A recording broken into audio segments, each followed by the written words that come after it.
Hi, and welcome to the newly rechristened Second Rate Film School.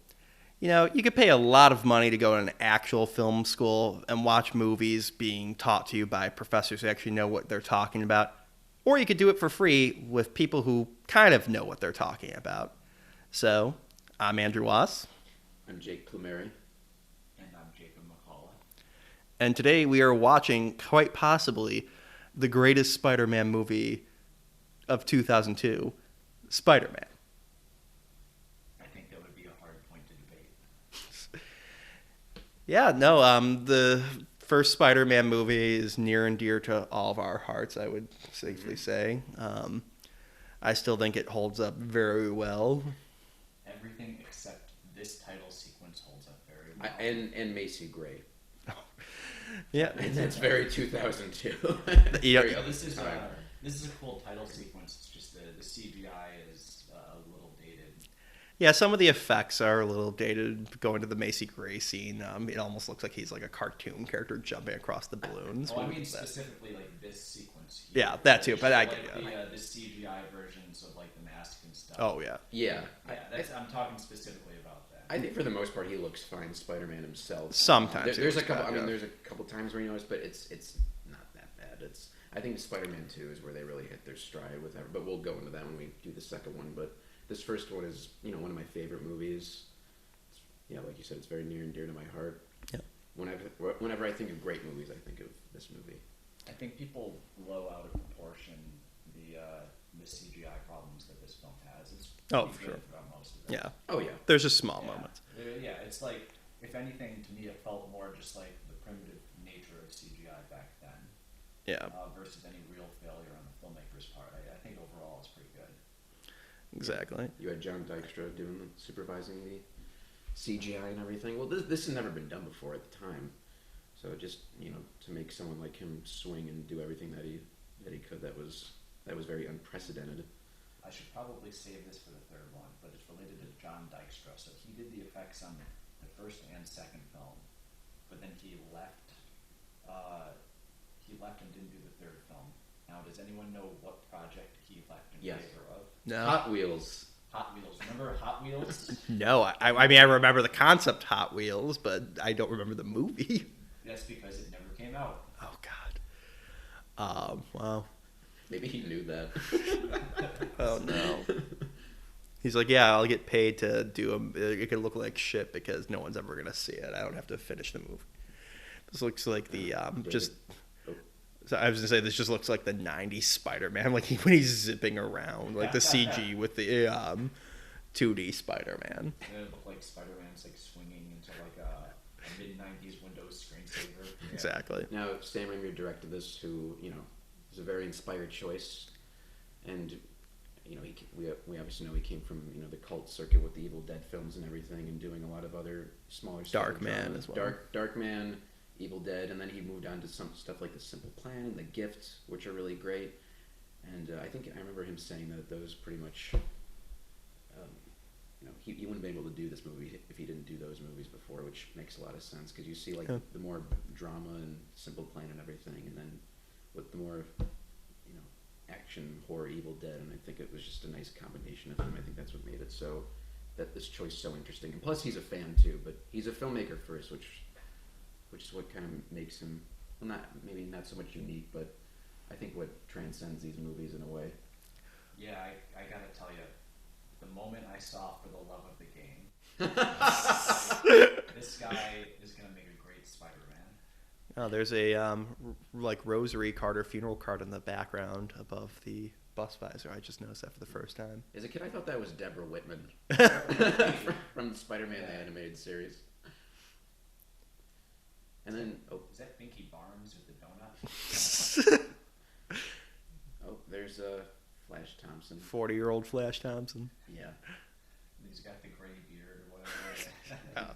Hey, well, let's talk about the casting of Tobey Maguire as Spider-Man 2. How old is he in this movie? He was 26 when he shot this. So he was Wow. younger than two of us, and the age of one of us. I think he's my age now when the movie came out, but it's very odd. But just again, going back to it's like pretty inspired casting. Just not a guy you would immediately expect, because I know the studio wanted more traditional heartthrob leading man like Freddie Prinze Jr. or Heath Ledger, who at the time was kind of known more for that. But Sam Raimi went with Tobey Maguire, who was in the Cider House Rules and Pleasantville, which he's great in. He has this very earnest way about him and everything. And I think you can see that studio mentality of having a more traditional leading man as Spider-Man and the reboot that followed this series, where Andrew Garfield was played as sort of a more of the moment, granted, but traditional sort of romantic leading man. Which is a shame because that was still inspired casting. I think that was great casting, but it's just the rest of the movie. It's not his fault. But that's another discussion. The commentary six commentaries from now. Yes, that's for the commentary track on the Amazing Spider-Man movies that we will never do. And then the man, the myth, the legend, James Franco. Well, he auditioned to play Spider-Man too. I thought even Willem Dafoe. No.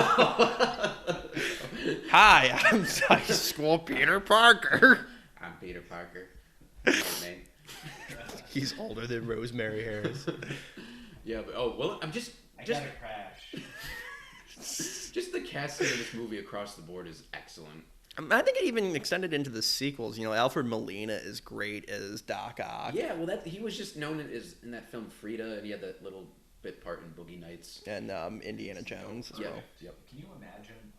I mean, I guess this is more of a Spider-Man 2 discussion, but like now hiring sort of more character actors to play these villains, where instead superhero movies now get enormous stars to play the villains, like Jake Gyllenhaal, and Michael Keaton. Well, there was something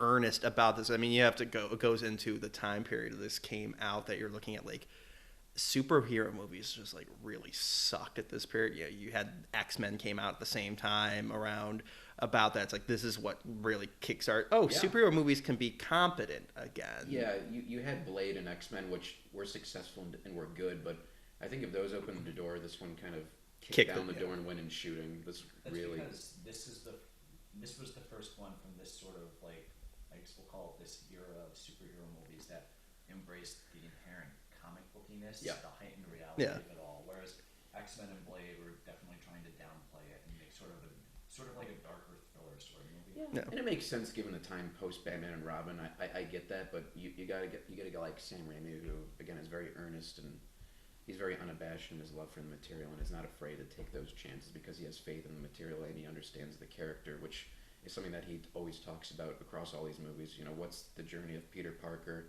and what obstacles does he have to overcome, and that's a centerpiece across all three of these movies, and I think that's a pretty big fundamental reason as to why they've endured so much, because you really understand this character and what he's going through. Yeah. More than anything, I think the big takeaway from this series is just how deeply the filmmakers in question understood the character of Peter Parker. Yeah. And I think that comes to the zenith with Spider-Man 2. Absolutely. They really understand sort of what makes him tick and what he's about, and that's easy to take for granted, but you don't always get that. Well, sometimes people kind of lose track of those things. Like you said, they do take it for granted. They just assume because it's the character, but they don't really understand why the character works. But Raimi did. I think you compare it to like the Amazing Spider-Man movie that came out, which took Peter Parker in a very different direction and sort of made it more about his relationship with his parents and stuff like that and what that meant. But that was never what the character was really about. No. And I think it shows how fortunate we were to have a filmmaker who understood what Spider-Man was about. Yeah. Raimi, I think these movies have aged very, very well, and they're still beloved to this day, I think, because of all these reasons. Maybe people took them for granted at the time, but I think with time passing and with the passing of these more comic book movies, I think these have just stood the test of time because of a lot of these things. Plus, when you edit this, you should take this conversation about these movies aging well and put it over the Macy. Yeah, not everything can hit a bullseye. Hey, for all we know, Martin Starr is going to come out that like he did something terrible, so all of his like clips in Spider-Man: Far From Home and Homecoming are going to be really bad too by then. So maybe Macy Gray will be the least offensive thing. Now I remember this Lego set transitioning. Oh yeah. I just recently gave Jacob the Legos for Peter Parker and Mary Jane. For some reason, I lost the Spider-Man and Green Goblin ones that came with it, but I kept the boring human characters.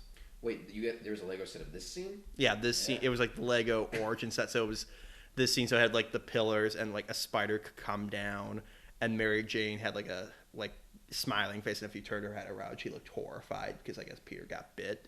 And then there was one of Norman Osborn turning into the Green Goblin, and it had Spider-Man in it as well. And I lost the Norman Osborn and Spider-Man. Yeah, because the original Lego Spider-Man sets, as we talk over, like one of the most pivotal scenes in the movie, was actually a subline of their studio branding sets, where they would create Lego sets that looked like movie sets. And they made one for Spider-Man that included a Steven Spielberg minifigure. Yeah, Which is a real disappointment that we didn't get like a Sam Raimi figure. Yeah. But, it was still cool. And then they released actual sets. Yeah, I don't know. Oh, so a little trivia. That character there is Mendel Stromm, who in the comics becomes the Robot Master. Oh.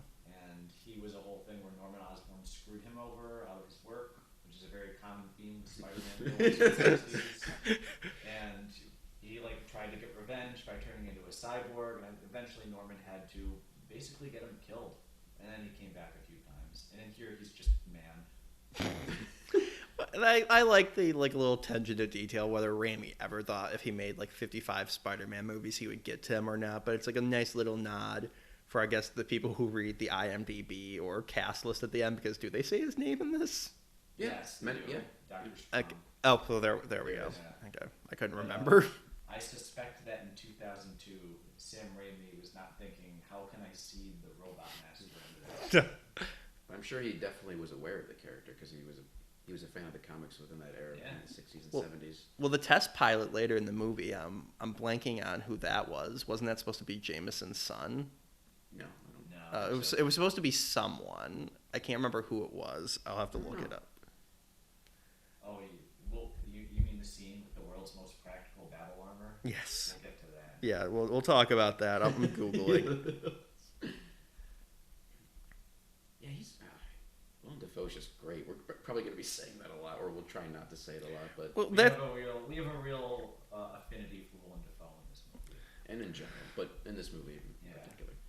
Well, and that's the thing. Classic. Yeah, okay, this is great casting too, because I feel like if they made this movie now, they would probably have cast Marissa Tomei. And I still want Cliff Robertson to play her husband, though. Well, again, because it wasn't as big of an enterprise back then that every character did not need to be played by a major star. Which again, that can be cool in its own right, but I really appreciate getting these character actors to really embody these roles. Well, the thing is too, Raimi could have chosen bigger stars, but he opted to. I mean, I don't know how much of a choice they had, how many options, but this feels like a very Raimi thing where he was casting these two people in particular, especially since he worked with Rosemary Harris in The Gift.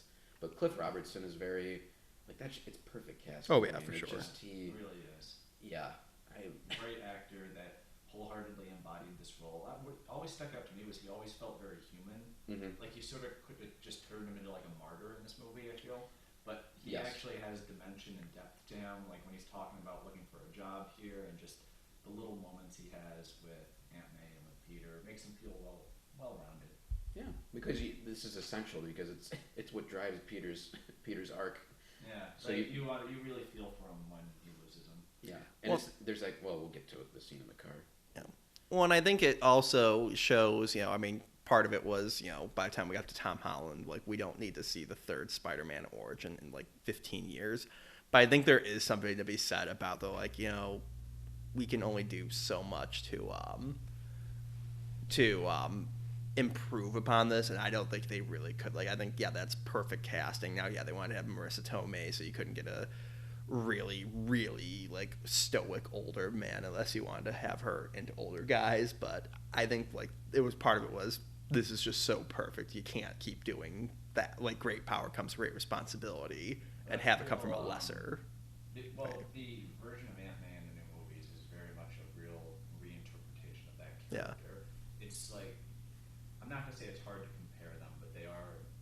It becomes almost an apples and oranges thing when the dynamic is so different based on her age being different and the character sort of being at a different place.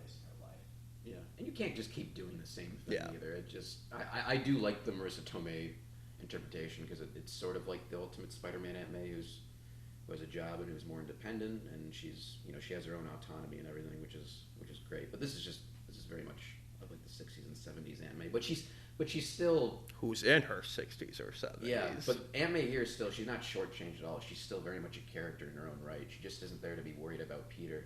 You know what? One thing I appreciate about this movie, I like how the Green Goblin's origin and story is entirely separate from Spider-Man's until the plot sort of brings them together. Like, it's not a thing where the accident that created Spider-Man also creates the Green Goblin, like in the Ultimate Comics, which I like, but I like that it's sort of a separate thing here, and it's the character dynamics bring them together later in the movie. Yeah. And I think it also makes the world feel bigger, that like everything didn't just stem from one accident.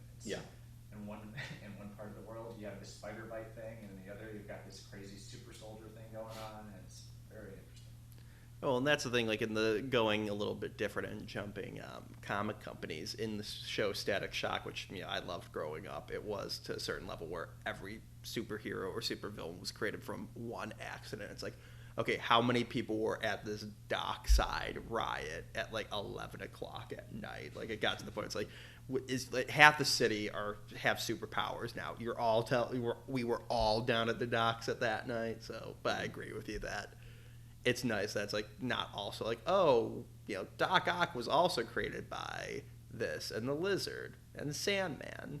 Like, there is this comic called Spider-Man Chapter 1 that did that, where basically there was this huge accident in like Doc Ock's lab, and that caused Peter Parker to become Spider-Man. It caused Doc Ock to become Doc Ock, and it caused like a bunch of other villains and stuff like that. It was pretty unnecessary. That actually happened in the first draft I read to the David Kep script that's online. Actually, the same accident creates the Green Goblin and Doc Ock. Because Doc Ock was originally in this movie. Yes. They wisely chose to avoid what happened with Spider-Man 3 and not put tons of characters and supervillains in this. They focus squarely on Peter's origin story and the parallels between him and the Green Goblin and that sort of father-son dynamic in the theme.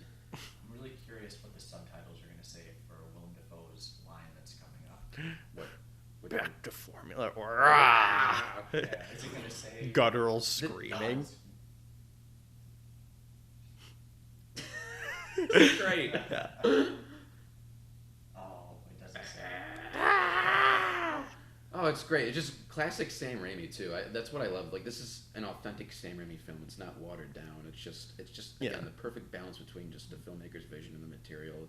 It has real verisimilitude, to quote Richard Donner. Yes. Where it's not looking down at the material. It's embracing it, but at the same token, you can take it seriously because the drama is very real. Mm-hmm.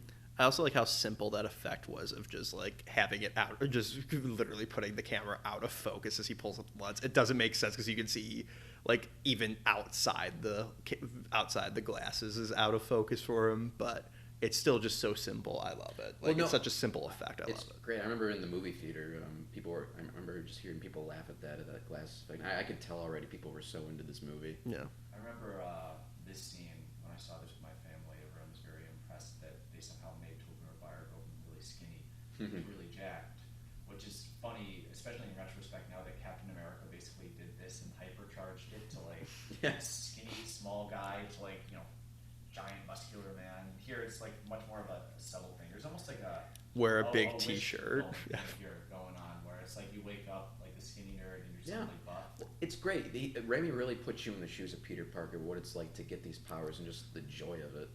Especially in that scene coming up when he first practices with them when he climbs the wall. Yes. Oh God, yeah. It's a wonderful scene. To me, it's the equivalent of like Superman first flying. For me, it is anyway. Oh, I almost forgot. We just missed the part where Peter jumps down the stairs and almost gives Uncle Ben a heart attack. he almost died prematurely. Then Peter would have been responsible for his death. But he doesn't get to say great power, great responsibility. So in this world, he's just a dick after this because he didn't hear that. All right, Kirsten Dunst's Mary Jane's casting. I personally think it's great. Not everyone I really loves her. it, but I think Raimi has this penchant of just really instilling this humanity into all these like very comic booky characters. Again, still staying true to them, but really making them real. And Kirsten Dunst really makes her real to me anyway. She's still kind of that fantasy girl next door type, but she's very much her own character too and everything. And I think Kirsten Dunst does a great job of that here. And obviously they played up her like familial troubles as well, so it shows like her life isn't perfect. Like there could have been just a shitty verse where she's like the bubbly, everything's great, tee hee hee, la la la, everything's great for me. Yeah. And like, you know, it really humanized like, oh, you know, she's gorgeous, she's popular, but her dad's an alcoholic asshole. They always hint at it. There was never, none of the movies ever fully went in and made it like her story, but it's always like there at the periphery. Yeah. Well, it's told through Peter's perspective. Like that's the thing. Yeah, I think of that scene in the third one when she's like talking about the bad review, and she's like, "I see this review, and I just imagine my father saying these things." It's like, oh. It's interesting. And then It's never Venom like, shows it's up. never like the point of her character arcs in any of these, but it's always there in the background. It's there. Yeah, I imagine. Yeah. Oh, great! Got some great Can you stuff. imagine walking in and finding Willem Dafoe just sleeping on the floor like that? That's what I'm gonna use to get my kids to behave. I'm just telling them that if they're bad, the Willem Dafoe in their closet will give them. I'm right here. We're about to get an appearance by Bernard the Butler. Who ends up being the most important character. And there he is, the most important character in the series. And it's great because he's just credited as Houseman in like this one. Oh, is like he? doesn't even have a name, I guess. Like at least according to IMDb. And that is Bill Paxton's father in real life. Yeah. Bill Yes. Paxton. There he is. Who are both no longer with us. He looks so much younger in this one than he does in Spider-Man 3, and I know that's like 7 years, but he aged a lot. Well, I bet he was 75 to 82. So The True. stress of having to take on all that exposition that I've seen in Spider-Man 3 really got to him. Now, apparently, Tobey Maguire actually caught this. Yeah. I mean, it took many takes, I guess, but this. Yeah. Sometimes practical effects are the best effects. Yeah. Oh, and this is great too. We could talk about their chemistry. I think that's very overlooked within these movies. You mostly don't see great chemistry. I know they probably tried for it, but it's either there or isn't. But I think these two have probably some of the best chemistry in a comic book film, up there with Margot Kidder and Christopher Reeve. You don't mean They're Annette certainly O'Toole and one of the Christopher most Reeve? iconic duos in that regard. I was saying Right. you mean Annette O'Toole and Christopher Reeve from the third one. Oh yeah, I'm sorry. Well, What were you saying? you know what the thing is? What I've always liked about Peter and Mary Jane in these movies is that there's like a real clear arc to their conversations and everything. Yeah.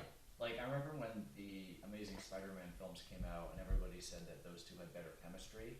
And while I don't agree, I can see what they're saying, but to me it always read as very superficial chemistry where they were good at like sort of ad-libbing and improving, whereas with Peter and Mary Jane, the writing really came to bat with the arcs of their conversation. I always knew what their conversations were supposed to be about in a subtextual sense, where you don't quite get that with with Peter and Gwen in the reboot series. Well, no, I think that came from more just the fact they were a couple off screen.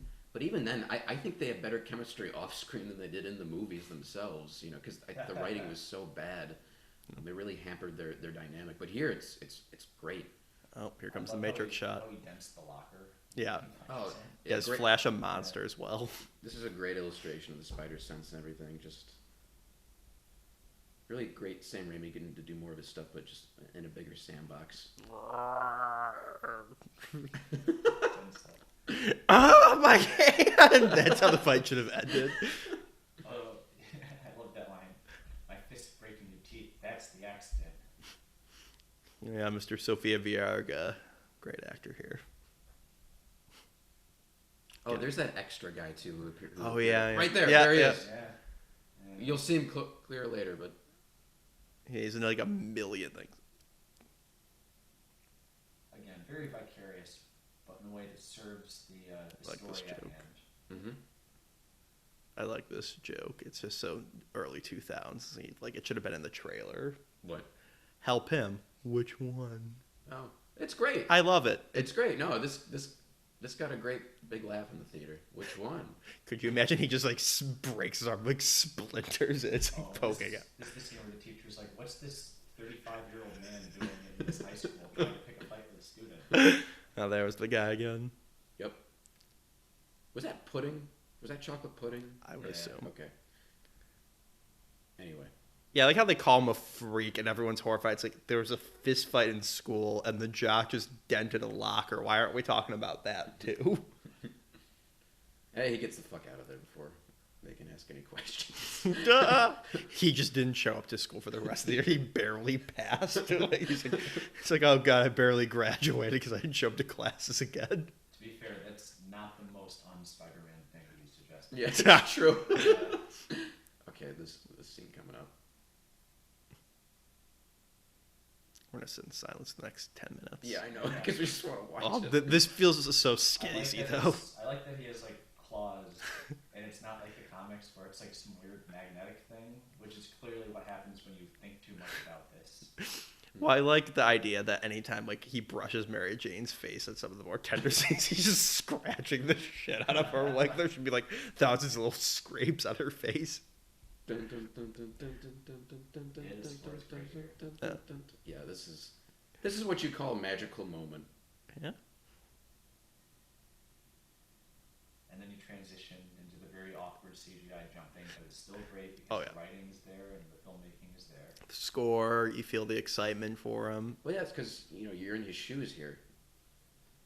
Well, I agree that like it's the same thing with like the effects from the first Superman still hold up reasonably well, but there's still sometimes moments. But like this is the equivalent. Yeah, like they said, oh, you'll believe a man could fly. I believe a man can swing. Yeah, that's what happened with me. They made this very majestic, and like no disrespect for like the Garfield or Tom Holland or the Neil Patrick Harris Spider-Mans, but it like feels more visceral, at least in this one. Like it feels real. Like you really feel like you're swinging. And I think that's because Raimi understands like where the character is at moment to moment, and it doesn't feel like it's just like an animatic type thing. Oh, this is great. Well, I love. No, you're actually that's exactly it. You're really you're experiencing it with the character, and you are emotionally in the same place that the character. It always means something. Yeah. It's not just there to have him swing around.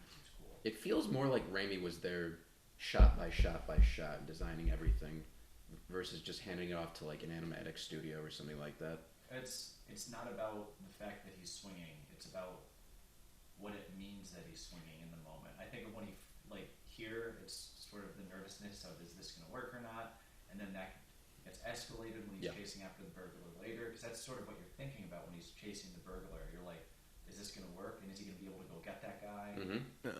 Not just, oh, he's swinging. That's cool. Yep. Watch out for that tree. Peter, Great Peter of Queens. Watch out for that tree. That movie. No. I should though. I like Brendan Fraser. What, Jungle to Jungle Yes, with Tim Allen? that'll be our next commentary. I haven't seen that since I was a child. Yes. Anyway, Back to George of the Jungle. Yeah. I like the idea that like 85-year-old Cliff Robinson and Rosemary Harris painted this all in like what 3 hours. Like it's like they said they were gonna do this after school. What time is it? That like it's completely done. They did 2 coats. Maybe they're the superheroes. Maybe they just hired some people just to guilt Peter. And of course it fucking works because it's Peter Parker. They called MJ's parents and they came over and helped. That's why they're fighting. He was pissed off that Uncle Ben couldn't go fast enough, and the father was like, "You're trash. I've always been trash. I'll do it myself." We're stopping you. Well, okay, this scene's great here because you can tell already how changed Peter is in a way. His demeanor is a bit more mature. He's not hunching. He's more confident. Even his jacket too. It's like a subtle thing, but he was not wearing this jacket before. I don't know if that was a conscious choice on behalf of Raimi, but you can tell he's already a little changed here. I think it is. I think costume can really tell a story in that regard. Yeah. Yeah. And this is the first real meaningful scene between them. This is when you really get to know MJ. And you find out she's going to be an actress, and Peter's like, "Oh, your future's not that financially stable." And he's like, "Oh, maybe I'll go talk to someone else." Yeah, you're not going to be stable. I'm going to go work for print journalism. Oh, it's no wonder he's still in that shitty apartment by the third one. It's rent control, Mr. Dickovich. I wonder what happened to Mr. Dickovich during the financial collapse of '08. Oh, God. He just puts his head in his oven like as his daughter's trying to make those cookies for Peter. He's just crying asking for the Rent! Well, no, I think he... Ursula can't afford to make the cookies anymore. No, I think what really happened to him was, he fell into hard times and got, tied up into a terrorist group and had to help hijack Air Force One. Oh, there you go. That's good. Bringing it back. Well, we were bringing it back, but good reference. Even so, I sometimes punctuate conversations with that. Well, this is great dialogue, too. I know, obviously don't know who wrote what, but I know Alvin Sargent did some polishing of the script and dialogue in this movie, and then he came on to actually write the full credited script in the second one. But this dialogue is really great. It's just very honest and very earnest. And you can really track what it means. Yeah. When I know some people make fun of it, and there are cornier lines, and even on the commentary, Kristen Dunst makes fun of later when it's out, are you in or out? You're the one that's out of your mind, Gabby. And she just spends 2 minutes of the commentary laughing and says how this is it's so stupid. But it's I like it. It feels like a real comic book, and this feels like the tender moments from a late 60s, early 70s where it's there could be some corny lines in it, but it works so well, I believe it. That's the point. It's a heightened reality. Yeah. And there's sort of an endearingness to playing it up that much. There's nothing inherently wrong with corniness or cheesiness. No, as long as it's done right. Exactly. Yeah. But people criticize it like it is out of principle, which always irritated me. As long as the writing behind it is competent in of itself. Yes. Yeah. And it's the equivalent with the Sharknado movies, or something like Ed Wood, where it's Wait, how is this the equivalent of the Sharknado movies? I'm saying that this is corny, but there's heart behind it, where it's people say, oh, look at an Ed Wood movie, it's the worst thing ever. Oh, look at Sharknado, it's the worst thing ever, it's so much fun. It's no, Ed Wood movies are at least made with heart behind them, and they're actually caring about, where Sharknado is they're trying to be bad for the sake of being bad. So where this is it could be corny, but they actually care about it, versus we're just gonna make a bunch of corny lines and it'll still have the charm of the Spider-Man movies, right? Where it doesn't, in my opinion, where it's they actually care about this. It's a little corny, but they care. Yeah, actually, I agree with everything you just said. Yeah. I like this. This is a Oh. this is a very good fake out with all the drawings, because that's the one that, they don't really explain how he makes the finalized costume later. I guess he tried a little bit harder, but I like the realism of he doesn't immediately have the professionally tailored suit. Also, I like how he's thinking of his jerk off material while he's designing the costume. Well, it's putting us within his shoes. He's thinking of her. He's doing this for her. Wasn't that an early drawing of Spider-Man that was made by either Jack Kirby or Steve Ditko when this was all being designed? I don't know. Maybe. I think I'd have to double check that. Don't quote me, and don't write in the comments that you're never going to post that I'm wrong. By the way, I remember this action figure set my cousin had. It was his room, Oh, and it had the had the lamp and all that. So this is the closest we ever got to the James Cameron masturbation scene. See, I never got that Yeah, no. allegory in this. I just thought it was him just. Well, again, it's what we were talking about, how the filmmaker here just inherently understands the material. With James Cameron, it's he turns it into a weird puberty sort of thing, which is kind of there, but not it's not the point of the story. Where James Cameron sort of made it more about that, and made it a different story, and ultimately kind of a different character. Yeah. Now, I have to just imagine, though, the realism of him trying to go around and take all the webbing down, in a garbage bag. He's just got, a giant hefty bag full of all that webbing in his room. In the comics, I don't know if it was the same in the movie, but in the comics, the webbing eventually just dissolves. It takes a few hours. I know, but... Well, that was when he manufactured it. Anyway. Yeah. He designed it, but I don't know how it is in the movie, but it doesn't really matter. Well, it's got to dissolve or something. He tried to flush it down the toilet. It just clogged. It's got to disappear at some point, because could you imagine, if it did it, and just throughout the movies, you just see progressively more and more webbing around. And that was actually a thing in the book version of Who Framed Roger Rabbit. The cartoon characters couldn't talk, word bubbles would come out, and then the word bubbles would just fall away and they would just be left on the ground. So that's like a reoccurring theme of the book of people tripping over old conversations cartoon characters are having. So just imagine that, but just tons of webbing. Now, this scene, if executed wrong or anything like that, could have really come off as really preachy, or I think people would have been afraid to make this as earnest as it is. But Cliff Robertson sells the hell out of the scene, especially delivering the classic "with great power" line, because that's a hard line to say convincingly and earnestly and not feeling silly, but he does it. Yeah, the conversation's written very well, and he knows how to perform it in an earnest way. Again, they really make him feel like a real person, so it doesn't feel like an obligatory step here that they have to include. It feels like a real extension of his character. Mm-hmm. Did you notice in Spider-Verse they actually reused the audio of Cliff Robertson saying "with great power"? Oh, I didn't know that. I didn't know they reused the audio. It's the same audio of him saying, and I think it speaks to just how iconic his iteration of this character became. Yeah.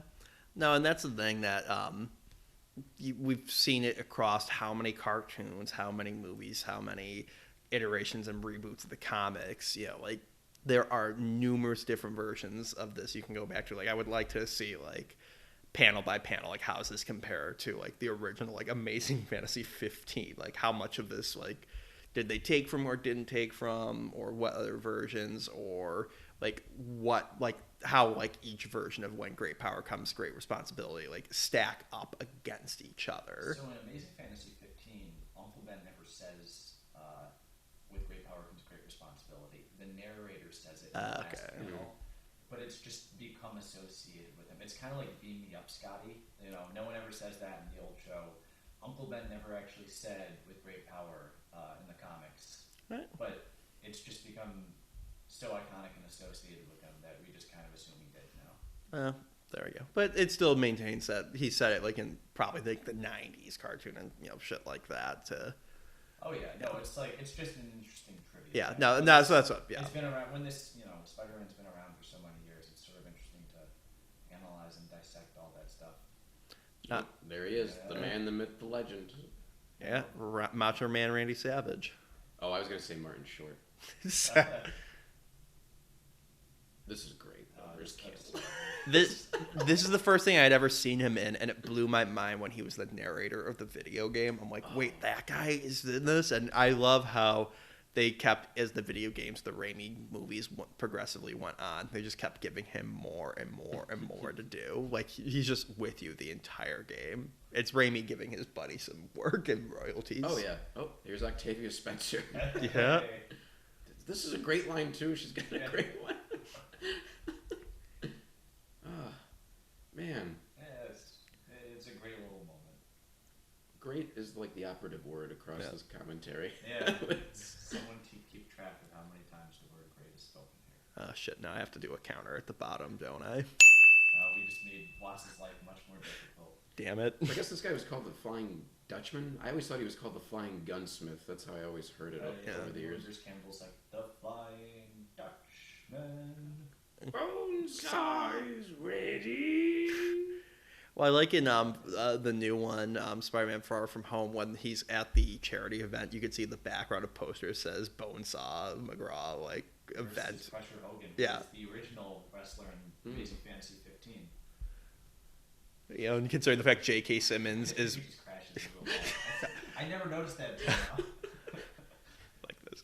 He's just like, yeah.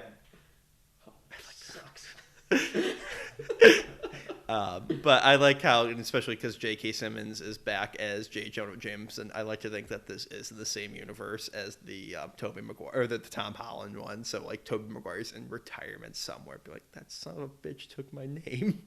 Every once in a while, I'll see, like, a terrible Photoshop of Tobey Maguire looking old in, like, one of the Spider-Man things. Like, when I scroll through social media, it'll come up as, like, some, like, article for some terrible clickbait comic book site or something. So I'm always like, it's like, oh, are you guys thinking they're gonna do like Spider-Man Rain? Oh my god, he's in his 40s, right? Yeah. Now, see, he looks the same still. Yeah, he looks good. Now, see, I would love to have, as much as I like J.K. Simmons, I would have loved to have him as J. Jonah Jameson in the new Tom Holland ones. Could you imagine how like meta that would be? Like, it's like how what's his? I'm blanking. Who played Bond? Judy Dent. No. M. No, who played Bond? After Connery, Roger Moore. Roger Moore. Sorry, after that. How Roger? I mean, Sean Connery played James Bond before Roger Moore did, because Roger Moore is the definitive Bond. Yes. I had a brain fart there. But Roger Moore for years was saying, "Let me play a villain in one of the James Bond movies, please. I want to be a villain in one of these." And they just kept saying, "No, it would be too distracting." So, but I want that. I want Tobey Maguire to play a villain, or to play J.K. Simmons. Could you imagine if they did that? Well, you can't have J.K. Simmons in the world as J.K. Simmons, so you have to have Tobey Maguire play J.K. Simmons. Oh my God! Can you imagine? This is great. Yeah. I'm not sure how legal all of this is. Hey, he can take it. That's kind of how I Hitting see him with it. a chair. My favorite is when they just give him a crowbar. It's like, they're gonna kill him. Well, I think that's kind of their justification. The cage match is known to be like the more lethal one versus the other one. And again, it's like this is a heightened reality. Yeah. It fits in with the tone of this movie. Yeah, it's a crowbar. I also feel like they didn't tell Tobey Maguire. Like, this goes back to like Sam Raimi loves hurting his actors, so it's like, here, hit him with a chair. Wait, what Sam? Hit him with a chair. Can you imagine if like he actually did kill him and they had to go home to like Aunt May and Uncle Ben and be like, "I'm sorry, Peter was beaten to death with a crowbar in a cage match." They're set financially. They're able to sue the ever-loving shit out of them because it wasn't breached. Bruce Campbell has to testify in court. Yeah, I saw it all. They had to report to the police station, and then they weren't there for the burglar, so Uncle Ben lived. I still like this math. You beat him in 2. Shouldn't you get 2,000? Nah, here's $100. Check it again, webhead. Could you imagine, like, in a darker timeline, like the Brightburn version of Spider-Man, where he like snaps his web promoter, snaps this like wrestling promoter's neck and just takes all his money and just becomes a murderer? But still, the gee whiz attitude of Tobey Maguire would be great. Oh, here's the cab driver from the Amazing Spider-Man 2. Yeah, he was in The Dark Knight Rises also. He was a guard at Blackgate. Oh yeah. Yeah, other than that, he hasn't really. Apparently, Sam Raimi just would tell him on the set, like when he asked for motivation, he's like, "You're the evil that created Spider-Man." Except it wasn't. It was the Sandman, and it was an accident. They didn't want to let him know that yet. Could you imagine if like Sam Raimi had planned that far ahead? He's like, "I want you to play it as you're evil, but you're not that evil. You don't really do what you think you're about to do." What does that mean, Sam? Just think about it. Yeah, he had to change it for the third one. You're the evil that incidentally created Spider-Man. Yeah, because they do have him come back for the full, like the expanded flashback. You know what I like? I like how they didn't totally screw up that last scene there. Yeah. Like it's like such a small thing, but like to get that moment right. If anything, they like made it a little bit more interesting, where he was sort of getting petty revenge on the guy. Oh yeah. And stuff. They didn't totally like screw up the dichotomy of that. Like, remember how Amazing Spider-Man did it? Oh yeah. And it was just like very awkward and rushed, and then it never led to him catching the criminal. And Oh yeah, I forgot about that. yeah. Well, Do you remember when we all thought that they were gonna change it and make it so Uncle Ben got killed in Amazing Spider-Man because he changed his work shift? Do you remember this? No. I think I remember the rumor of that. Like Yeah. it was a scene where he talked about how he had to change his shift, and we were all like, "Is that what's gonna like instigate his death? Is that what they're gonna change that?" Peter. Yeah, like they get it. You know, it's very straightforward, and they understand how to execute it correctly. Great music here. Now, I love people often complain, and like you see memes of like Tobey Maguire crying through these movies. It's like they make fun of like his ugly faces. It's like, I like that because it's more natural. And like I heard like some comedians talking about it. It's like, yeah, I bet you look really fuckable while you're crying too. You're not like snot tearing over the death of your father figure. I think the fact that we're talking about it means a lot, honestly. The fact that people talk about that, it means it left an impact. Yeah. Yes, it's fun to make fun of sad Toby or whatever it's called. But All I I'm think saying it's is- natural. It's All I'm natural. saying is, remember all those reaction faces and GIFs that you got from the Andrew Garfield Spider-Man? Oh, what a memorable character. Yeah. I mean, that little British fucker Tom Holland, he's not as memorable. Fuck I that keep Oh, yeah, the ragging on CGI Amazing here. Spider-Man. I like Andrew Garfield. It's just, Yeah. you know, I He's- didn't like those movies. It's such a shame. He could have really been great. Yeah, I know. He's like the Timothy Dalton of the Spider-Man. No. Hold on. Timothy Dalton was a great James Bond. He was just sometimes the movies just didn't best serve his. No, I'm saying is like, you know, that I'm saying Andrew Garfield was good, but the movies like he was in, like it didn't allow him to be nearly as good. So like it's the same thing with Timothy Dalton. Timothy Dalton, if he was given better scripts or more time to shine. Not quite. Andrew Garfield still wasn't good in those movies. Timothy Dalton was. Listen, James Bond starts with Moonraker for me and ends with A View to a Kill. So I'm just laying that down now. Now this scene's kind of great because it just shows it tracks the progression of Peter learning to web swing, and this is the first scene where he really does it, and it's set up in that first scene where he smashes into the wall. So here you kind of feel some danger for him. You don't quite know if he's going to get out of it, and now he's starting to learn it, and it's all through this progressing the story and going after. It's compounded by the fact the emotional weight of him going after Uncle Ben's killer. It's not about the special effect. It's about the emotional state of the Yeah. character. That's why it's so exciting. Now, see, in the PS2 game, I like how they completely changed it to it's daytime and he's going around. I just wanted to bring up the PS2 game. Like, remember? It went very cold, apparently. Yeah, but no, really, I love that the PS2 game where it's like he's going around and then like this guy who's just like a petty street thug apparently has like a gang that's willing to die for him because in those levels you kill probably like 100 henchmen. So I like how the video game tried to graduate him up a couple levels on the crime ring. Yeah, Uncle Ben's death was a grand conspiracy in the PS2 game involving hundreds of members of the underworld. They had a Lego set of the classic too. Yeah. Yeah, I had it. I love Bruce Campbell's story when he encountered the classic on the. We're talking about Sam Raimi's Oldsmobile, by the way. Yeah. When he encountered it on the set, he was riding in like one of the mini carts, and he was told about it. He said, "You don't understand. We have to stop this because it has to be destroyed." it's like Bruce Campbell's objective is to always destroy Sam Raimi's Oldsmobile. I like how he was one time he was just like talking about it. He's like, yeah, not a single part in that car is an original. Yeah. Because it's been everything, and he took it apart. What was the Western movie, The Quick and the Dead? Like, it was taken apart because it's part of a wagon. Like, yeah, it was like put in a wagon or something. I never saw that movie. I don't know. and I've seen the movie, and I can't really pick it out. There's wagons. I'm like, well, where is it in there? But yeah, it'll never. That car will die when Sam Raimi dies. They're gonna put him in the driver's seat and then bury him inside the car. Bruce Campbell's gonna stick a Molotov cocktail inside the gas cylinder and like put it down a cliff.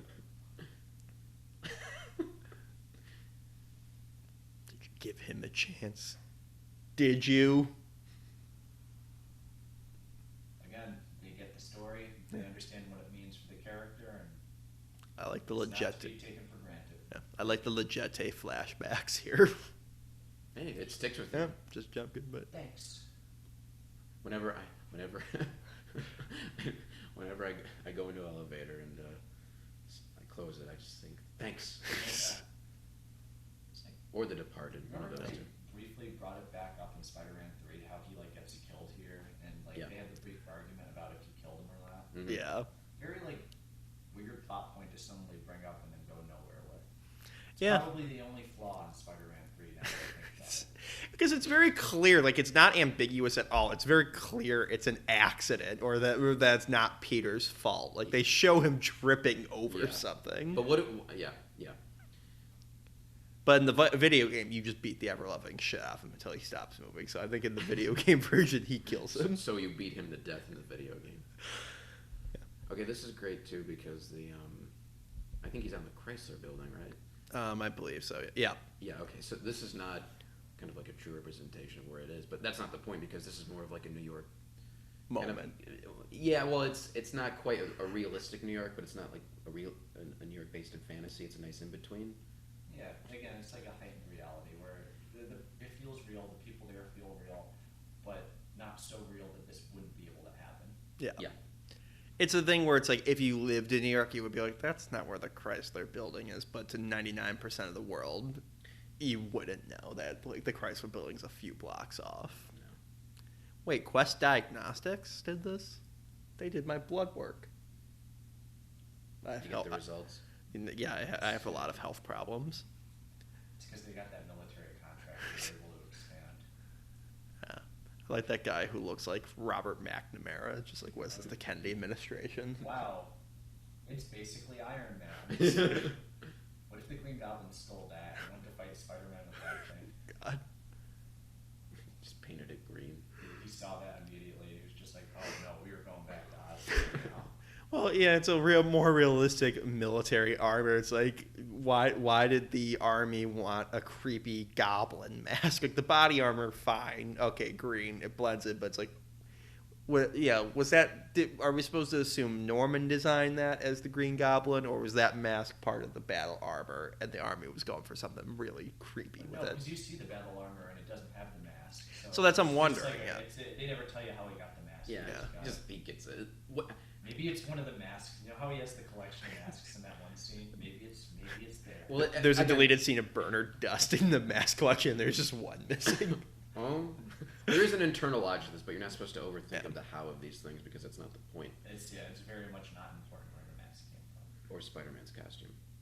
Yes. I disagree. I think I'm gonna undermine you, Jake. This is payback for Zombie Island commentary. Click below for the link. commencement. Great little thing where you see Harry's like just walks away because he realizes his father doesn't care. Yeah, it's something you gotta notice afterwards. Is that Walt Disney in the background? That old guy looked like Walt Disney. Mm-hmm. He should be in a biopic. So did Flash propose to MJ? Is that what I don't the know. ring was, or Or it could be a promise ring. Maybe like. It's the class ring. He just wasn't very proud of his job in the student council.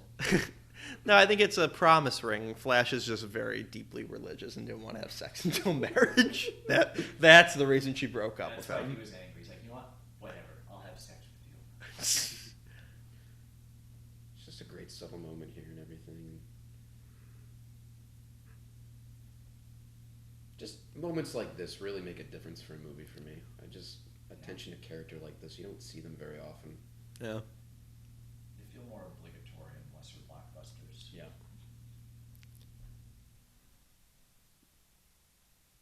I believe this is done in one shot. What, the rest of the movie was No. done in one shot? I like his room too. It feels very lived in, like Yeah. a 17-year-old would have it. There's just a pile of Hustler magazines under his mattress. Yeah, May, don't step on those hustler magazines. So he's got his window facing his love interest. So who needs Hustler when you can just creepily stare out the window? Yeah. Peter wouldn't do that. He does multiple times. Yeah, he would only do it like once a day.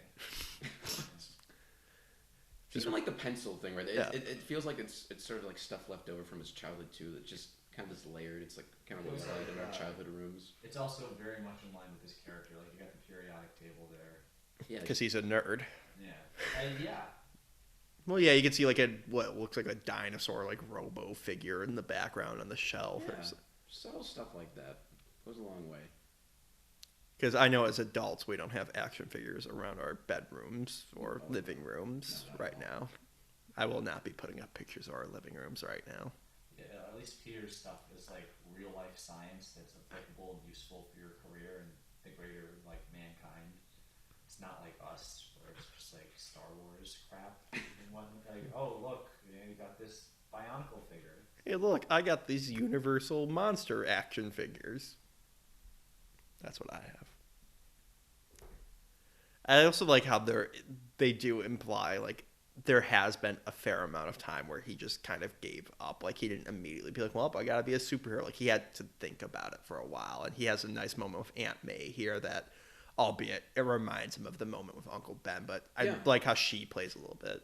I believe this is like a passage of time, though. This takes place over the summer because then it picks up in the fall. So I think It's been a while since he's seen MJ. I like that it doesn't just take place over the course of like a week. Yeah, well, It's like the Thor one problem where Thor was like this. They his whole arc and everything takes place over the course of like 36 hours. It gives it a real sweeping feel. It's not like the most important thing in the world, but it does add something to it. I think in this context, it goes more into just this is a coming of age story.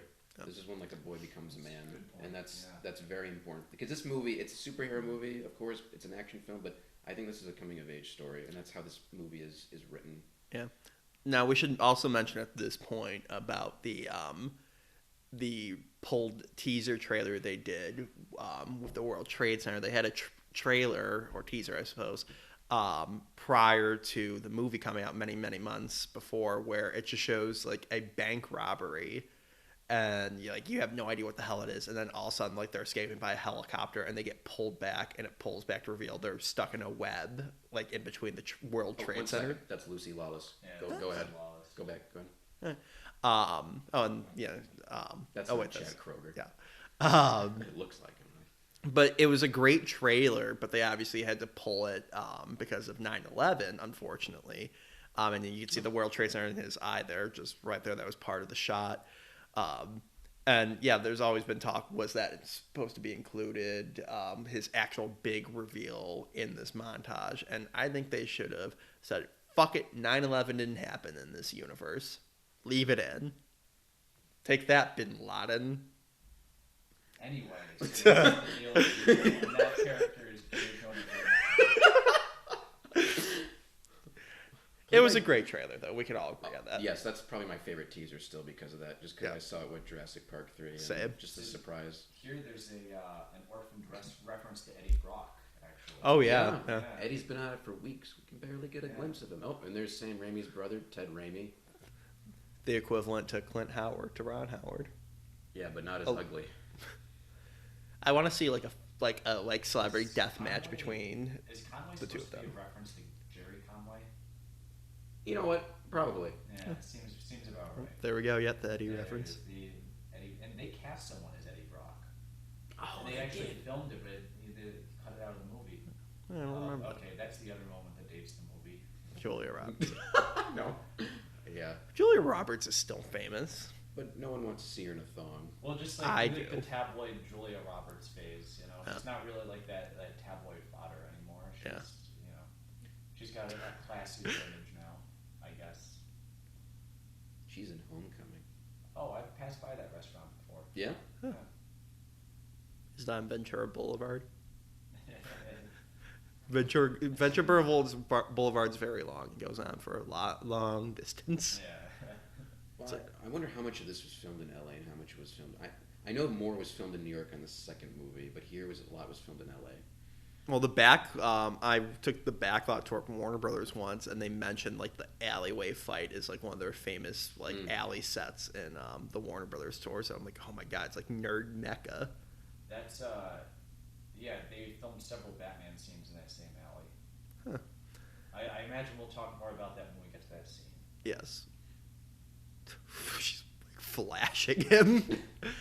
I'm a flasher now. This is what I get. I don't get money from it, but I get my kicks. Well, it's interesting because in this movie, MJ's kind of the one who's like being taken down some pegs, and then in the next movie it's Peter, and I guess in the third one it's MJ. Again, I remember they're talking about that, but yeah.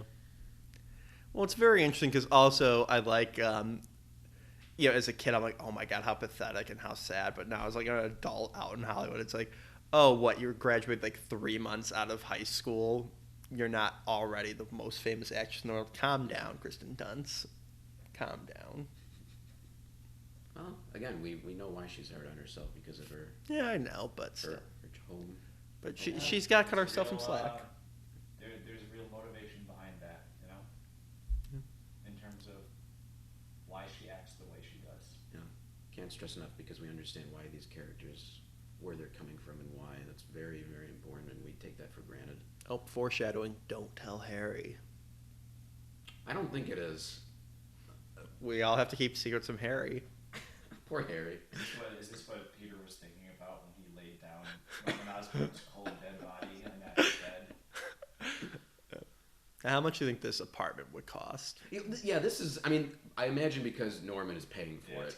Yeah. No, I'm just seriously asking. But, I imagine thousands of dollars. This is Manhattan. You know what this apartment always reminded me of? It reminds me of Shia LaBeouf's apartment in Transformers 3. Oh, yeah. Where he's supposed to be like this unsuccessful mailroom guy, but he's got like a 2-story apartment with like stairs and like multiple rooms. Well, it's interesting because in the second movie, Peter gets that shitty apartment. I always kind of saw it as like after Norman's death, he wasn't able to pay for it, and Peter was forced to move out of this apartment. At least that's kind of how I Yeah, saw it. you know, he separates from Harry. It's a Yeah. little awkward. And like their relationship isn't the same as it was. Wait, is so- Chairman Mao on that coffee cup? What? Yeah, on the coffee cup. When it cuts back, I think that's a Chairman Mao coffee cup. Is James Franco a fucking communist in this? This is James Franco's actual coffee. He brought this out with him. I imagine it was maybe the DP's like coffee cup. He just laid it there and it just stayed in. I like this sort of love triangle between Peter, MJ, and Harry. I thought you were going to say it with the father, Willem Dafoe. So, no, it's great. Yeah. And it's the vein of it goes through the rest of the series as well. Like there's always that wedge in between them. Like even before he becomes the Green Goblin Jr. or whatever we want to call him, the new Goblin, he is still very resentful. It's called the new Goblin. Yeah. I think we need to get that right. This is official supervillain name. There we go. He's still resentful though towards Peter for that, even though they're not actively dating at all in the second one. And then, they're kind of in a shitty place. Like, I know they're supposed to be, like, getting engaged in the third one, but I never feel like in the third one that, like, they're much further past, like, a few months of dating.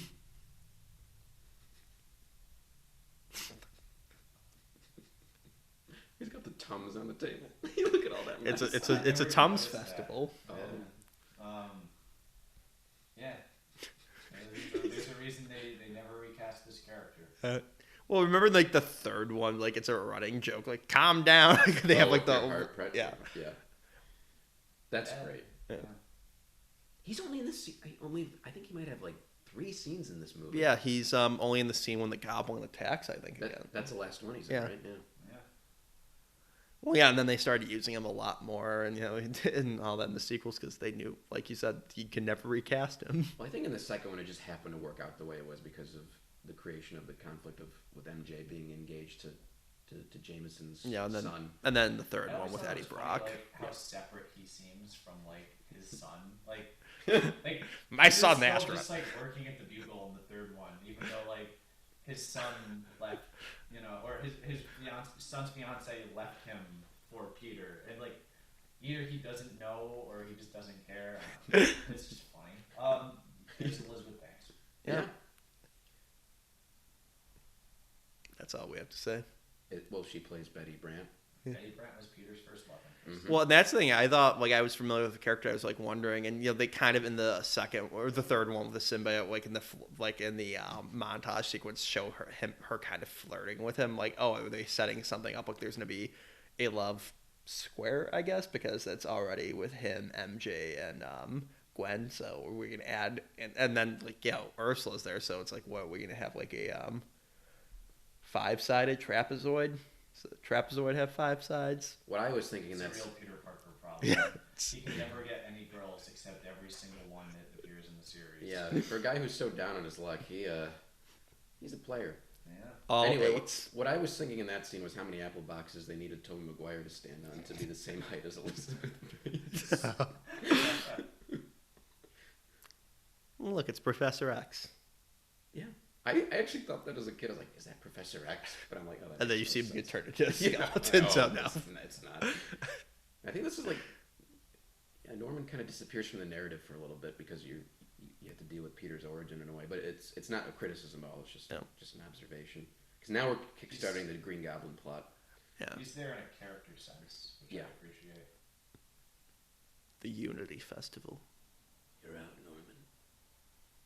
Yeah, it's very Shakespearean when he's like, out am I? No, I like how they can rent out all of fucking Times Square for a giant parade festival. I know they have all that money going to Macy Gray, but the company's in dire financial straits. It's like they can afford all this shit. I say it's Shakespearean, but it's the next movie that actually references Shakespeare, where he's like, "Avenge me." Here comes the best part. Shakespeare wrote Hamlet, right? Yeah. Yeah. Here she is, the woman herself. That was a joke. None of that joke just for. Oh, Yeah. I got that Shakespeare did. Yeah. Now, could you imagine if she was like, you know how again back in the PlayStation 2 game, you can play as different skins, so you can be like a henchman, Mary Jane, the Green Goblin, a cop. Could you imagine if there was a Macy Gray skin and like and It would be if it was like the Lego version of the skin. You would definitely be able to play as Macy Gray. And they would name all those board members, and they'd all be playable. yeah. Even the guy in the wheelchair. The guy in the wheelchair. It would be like what was in the Burger King's Kids Club? They had like a kid in a wheelchair. They all had like weird names, and his name was like Wheels. That's what they should have named. Oh, that was Professor X's nickname that Wolverine gave him in the first X-Men film. What do they call you? Wheels? Burger King was doing the sponsorship for that That's one. great. Also, what is this festival? Like, there's people in like lederhosen. Well, it's the Unity World Festival, so I guess. It's like a World Epcot, okay. Like Epcot of festivals, really, I guess. Oh, they did give him a name. Mr. Fargus. That sounds like a fake. Like that sounds like the name of a teacher, like on a Disney Channel or a Nickelodeon show. Oh, Mr. Fargus. Oh look, Singular. Singular's coming. Remember, Look out for that cup of noodles, Peter. That's our glider. Must be new this year. Macy Gray, get out of there. Save yourself. Oh my god, we've talked about Macy Gray over every scene except the one that she actually appeared in. I just said Macy Gray twice in this scene. It is a really good song, though. Too bad she never had another one. Good introduction to the Goblin here. You don't quite see him at first. Man, it's very cinematic. Yeah. I want some whiskey for some reason. Yeah. I love this little shot of Peter here, this close up of him when it explodes. That one? No, this one. Ah. Oh. Oh, there's. This is back when Stanley cameos were more subtle. Yeah. They didn't stop the movie in order to give him a scene. Yeah, we'll get into that in the third one where he literally like gives him like the like message of the movie. It's like, thanks God. Is there a Superman reference? Mm-hmm. I just want some. Peter wrecks the buttons on that shirt. He's too poor to afford a new shirt, but so he has to keep sewing buttons on after every time. Out am I? That weird disintegration bomb. He never uses again. This was. No, actually, it's in the third movie. It's what they kill Venom with. Oh. Yeah, isn't that weird? I just thought that was an explosive thing. Well, because you see Eddie Brock's skeleton. Okay. I mean, I'm sure, I don't know, it probably wasn't intentional, but Yeah. I've always noticed that. I was like, did that bomb come back? Yeah. Well, I just prefer, it's like the Mars attack bomb, Yeah. Spoilers to a commentary we're going to do. Okay, in I the got a next question. future. This building that he's on, was that supposed to be at an angle like that, or is that was that made for like that shot, or is that a curved building? I think that's made for the shot. I don't think that's a real building. It's definitely not in Times Square. There's no building that, as far as I'm aware, that looks like Art Deco in the middle of Times I Square. know it's a small thing, but even as a kid, I was like, "What?" I actually never thought about it. I've always wondered. Well, they always show, because clearly they're not going to, even if it was a real building, they're not going to like just that guy's a superhero or paralyzed. They see a superhero and then paralyzed. Get the guy's wheelchair from up top. He's gonna need it. Could you imagine if like they just show dozens of people in the background getting shredded up by these bullets? Just like there's a horrible death toll for this scene. 36 die in goblin attack. The Mario jumping sound effect should just play for this.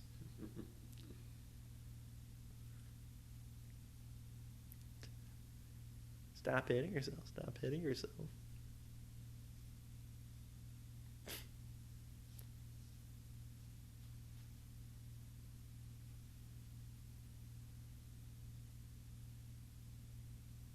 See, if I was Spider-Man, I would do that every single time I had to fight anybody. You think about it. Well, I like how it actually affects him, though. It's like he's wearing a mask, but I know it would still blind him, but he's acting like it got in his actual eyes.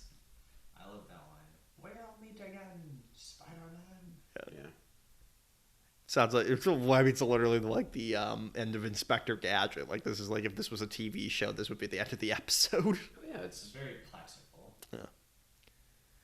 Which is code for kind of over the top in a good way. This is a great shot. Yeah, this whole moment's great. Okay, now apparently in this shot right here, that is not Tobey Maguire. That is just a model she's hanging on to. That is not a person. That's hilarious. It's not. Yeah. Yeah, again, like this stuff like this, it's not just cool to see them swinging, but you're really invested in the emotional state of these two characters. I was like, It's like really emotionally powerful. Yeah, I like think he also ruined like this couple's proposal. Like this guy's about to propose to his girlfriend. Like he rented out this rooftop space, and he's just like, "Yeah, here's the Kirsten Dunst for you. Bye." This is great too. Just that sound effect of him running on the building. Yeah, he just leaves her nowhere near her apartment. So she's got. I'm uptown. You dropped me in Queens. God damn it.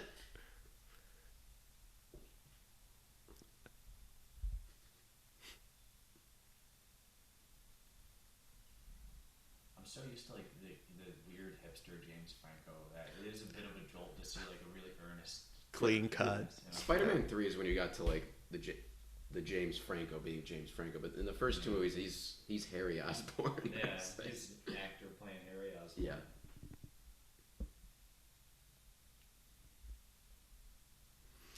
I like also like the you hear the dial tone, even though phones don't work like that anymore. But it's effective, and I like it. Yeah, well, you know. Oh, he's got blood on him from all those board members who were fucking skeletonized. Yeah, like It's Mr. Fargus' blood. Like I wish that would like stop throughout the movies often. Like this is why Harry's an asshole, not because his dad was like killed by Spider-Man. He's like, I saw like a bunch of people who I considered my family. Because if Harry's grown up around this, board, and he must know these people, he's friendly enough with them. He's like, I saw family friends being vaporized and turned into skeletons in front of me. I knew their families. I had to go to so many funerals. Ooh, Maker's Mark. Product placement. If you are a psychotic evil villain who abuses his son and murders people, you too will enjoy Maker's Mark. God, I love the Goblin theme, just like with the bongos. The creepy masks he keeps around and all that. Well, yeah. Again, there's that. What? The demon mask is great. Yeah, well, I mean, again, there's some sort of internal logic or justification as to why he would make a mask, because it shows he collects them, so it's you can bridge that gap. But it's also just like a look into his psyche. Yeah, that there's something hidden behind him. He's Two-Faced. And he's maybe not too well. Could you imagine though, instead of collecting masks, he collected like Beanie Babies? Within the times, it's just like dozens of Beanie Babies lining the shelves, like Bernard, get me the rainbow bear. Some great acting here. Yeah. Oh, this scene, this is a really good scene. And this is hard to do. I wonder if Raimi directed him where like he couldn't move his lips that much, so it wouldn't look like that was regular. Because I don't know, was this made to look like that was regular Norman with like coming towards the mirror, and like in the Goblin Norman was there? Wait, do you know what I'm talking about? Did I make any sense whatsoever? No, I think they just filmed it like at an angle. Yeah, they just. Oh, okay. I always kind of saw it like this is regular Norman. Well, I mean, yeah, that's the thing, but like, oh, I get what you're saying. That he had to be careful of his body language. Yeah, maybe. Well, it's just that's the only shot where you see the two of them sort of together. Yeah. Because most of it is shot reverse shot, which actually makes it more effective because it makes it seem like it's two different people. Mm-hmm. Yeah. I mean, he's kind of hunched a little bit, so like the body language wasn't hidden too much, but yeah, I mean, he wasn't speaking too animated. I love that. Yeah, this is the last Jameson scene. Yeah. It doesn't seem like it though that he's in it for I such a never short actually time. made that connection myself. Yeah, he looms so large over. He's so memorable. You don't think of it like that. Well, there's also not that much left of the movie. Like I was just looking at the timer on our recorder, like how far in we're in. We're like an hour and 40 minutes in. Like right now, we're not an hour and 40 in. We're like an Oh, hour. sorry, maybe. hour 15. Yeah. Spider-Man is actually 3.5 hours long. Sorry. I didn't realize that. This movie has great pacing though. Now that we're on that, because once the plot gets going with the Goblin, it really A jumps. great little moment with the cigarette. Yeah. Cigar, you Cigar work. Philistine. Yeah. But no, yeah, he's just like, Thank wow. you for adding to the conversation, Andrew. Now, I do like how they, in the sequels, his office is redesigned. Like, that was a very conscious decision. That's like, oh, yeah, his office was destroyed. He's going to, want it looking different. So. He just redesigned it again in the third one. Yeah. Why not? I like how he doesn't sell Peter out here. Yeah. Good little character moment. Mm-hmm. Makes all the difference. It really does. It's like when Malcolm tries to run away from the T-Rex in the first Jurassic Park. He could have just ran away, like he originally was gonna, but He tries to help save the kids. yeah. Now, how funny would it be if the wind blew back since the mouth was open and he too passed out? Peter dies on the sidewalk. He just passes out, gets arrested. That's the end of the movie. Now, the blocking in this scene was always kind of curious to me. This isn't a criticism, but notice how the Goblin is standing in this scene. I wonder if they.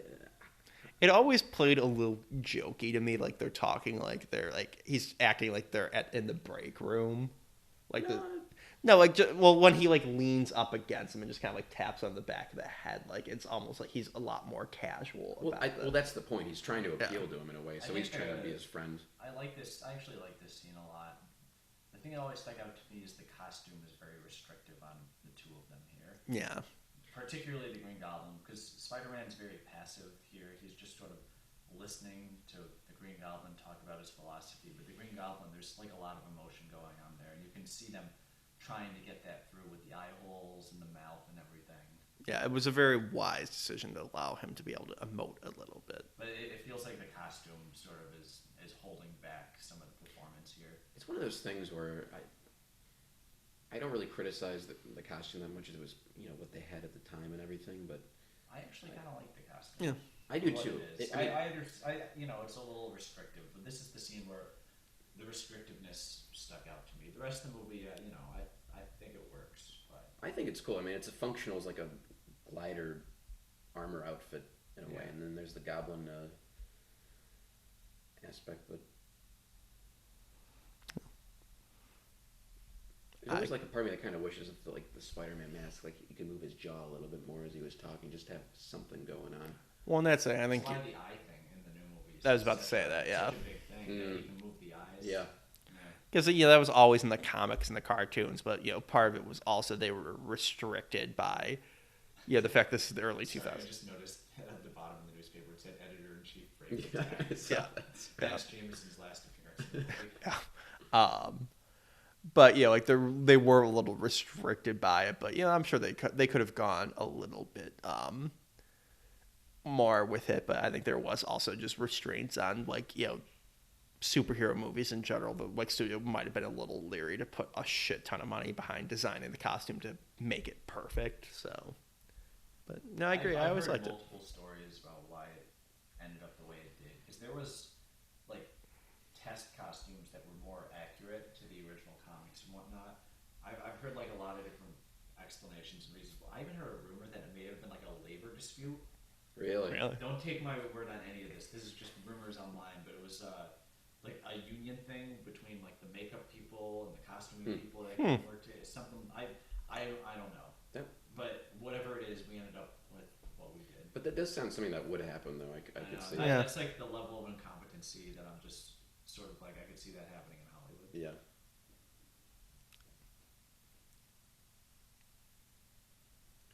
I think this is on the back lot. Yeah. She's about to walk onto the Warner Brothers back lot. This looks like it could be the back lot too. Maybe. I mean, I don't know. It looks so convincing. Where maybe it's hard to say. I concur. Yeah. It's just a great scene. Sometimes it's sometimes difficult to find things to say. Yeah, no. Scenes like just this. Just take it in. Maybe it was the back lot because of that lightning. You need to time that.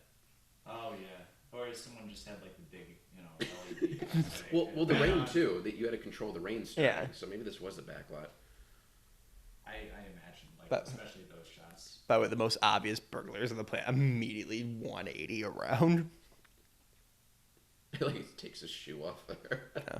And it's a very dynamic shot. Yeah. You got them in the background, and then he comes into the foreground, and you're visually getting lots of information about what's going on. It's got really Spider-Man doesn't have to come out and say, "Oh, I have to help MJ, but I don't have enough time to change into my clothes." Yeah. You just get it. I was about to say to ruin it a little bit, but it's got to really suck for Spider-Man because he can never wear shorts or T-shirts because Peter's got to be able to keep this shit hidden, so he can't be like, oh, it's 100 degrees out. I got to still wear my turtleneck, though. Well, you don't think about it that much. I do. Yeah, he can just like put it in his backpack. I mean, Yeah. She always looked like she was laughing there to me. You just hear a neck snap. Just that one. He hurts everyone else. Just kills that one. now apparently that was this is a stunt man, and that was Tobey Maguire Yeah. going into like a back door. Thanks for saving my life, but maybe we shouldn't have this conversation where these half-conscious people that just tried to rape and murder me. You see one of them getting up. He's got like webs behind and back again. Now I gotta say, I think, correct me if I'm wrong, but I think this was like the last iconic kiss in a movie. Yeah, I can't really think of a more recent iconic one. Well, it's like, what are we defining as iconic? Just in terms of the visual in itself? Yeah. Yeah. I don't know. I'd have to think about it. I've thought about it. I can't really think of one that's kind of stuck within pop culture like that. I mean, this is something that's in the comics too, but Yeah. I just love how though they say like how unromantic this was. His sinuses just kept filling up with water. He He's was like suffocating. He's like, she was pretty much breathing air into me as we were kissing. Now what if she was a dick and just like ripped his mask off? It's a really Peter. magical moment. Well, it's supposed to be sexy, It's this mysterious man and everything. As you then, makes it- and again, as you see the muckers getting up in the background, just as Wait, he don't leaves. leave. Please, can you take me uptown? I have to go home. I don't want to pay for the subway now. Okay, we got about maybe 25 minutes left of the movie. Seriously? Oh yeah, Wow. once after the kiss happens, I always remembered how fast it goes, how Yeah. that you really get into the stakes. That baby would be about, 18 years old now? Yeah. Maybe 17. So, Yeah.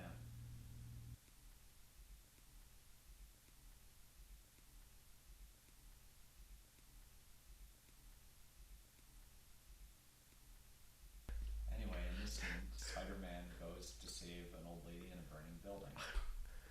just like how this turns into like an episode of like Heroes. Like I'm expecting to see Dennis Leary. Who is Or Captain Stacy? sorry, Rescue Me, not Heroes. Oh well, he does play Captain It's Stacy. expected to see Zachary Quinto. Yeah. Is he on that show? I never actually Yeah. watched it. Now I can never tell. Does this guy just have dirt above his lip, or is it the world's worst I mustache? think it's a mustache. Now that we're sitting 2 feet away from the screen, we can check. Yeah, hold on, everyone, pause the movie so we can check this. It is weird watching. Like you're right. The kid probably is like 17. Be like, oh, this kid's like graduating high school now. It's like what people point out is like Eminem's daughter, like in 8 Mile, is like in her 20s now. Yeah, I mean, people grow up. It's just like weird. That's like That's the. Yeah. I think that's the lesson here, guys. I don't know how much more we can add to this. Time passes. I'm just saying. It's weird. We're all older, guys. Not Just- all of us are older than Tobey Maguire is here, but most of us are. This is great. I just the idea of the Green Goblin just fucking with Spider-Man. The old He tried- lady, Like he had to plan this out. He's like, oh, I know what'll do. What'll trick him? Hey. I got this blanket. He could have just like set up a few bombs by the window to immediately blow him up. But Well, I like the artistry of it. Well, no, he didn't want to because here he's trying to still offer Eh. him. Could have been ready though. He does look cool here, though, with the, Oh, yeah. the flames in his eyes and everything. Yeah. Just imagine these poor stuntmen It's like it roasting is in an these interesting costumes. way to sort of visualize the emotion of this character with a Mhm. very static costume by having this these flames reflecting around him. I imagine Raimi tried to do a lot with that because I think that is something he would be pretty cognizant of because he's always about that. Oh, not the dick. Yeah, that's what you always think when you see that. Now, something I'm just thinking about that really never comes back of this. Last time, Spider-Man, he's wanted criminal, and he swings in to go rescue a screaming woman, and then just leaves as the building explodes again. And no one's ever like, wow, Spider-Man left that old woman in there to burn death. So you think he was able to explain, no, guys, it was the Green Goblin was in there. Don't worry. Or do people, see the Green Goblin coming out? Is it cool? He had to go out the back. The Green Goblin. He had to sneak out. He's probably got a goblin glider, and he can fly away. No, I'm just saying, does everyone think he killed an old lady? Clearly, this is a very important thing to discuss. No, clearly he had a trench coat and a fedora. He put that on and he walked out. Didn't take the mask off, though. Yes, exactly. And no one asked him any questions. And he picked up a fruitcake at the store. Traffic was murder. Work was murder. Oh, work.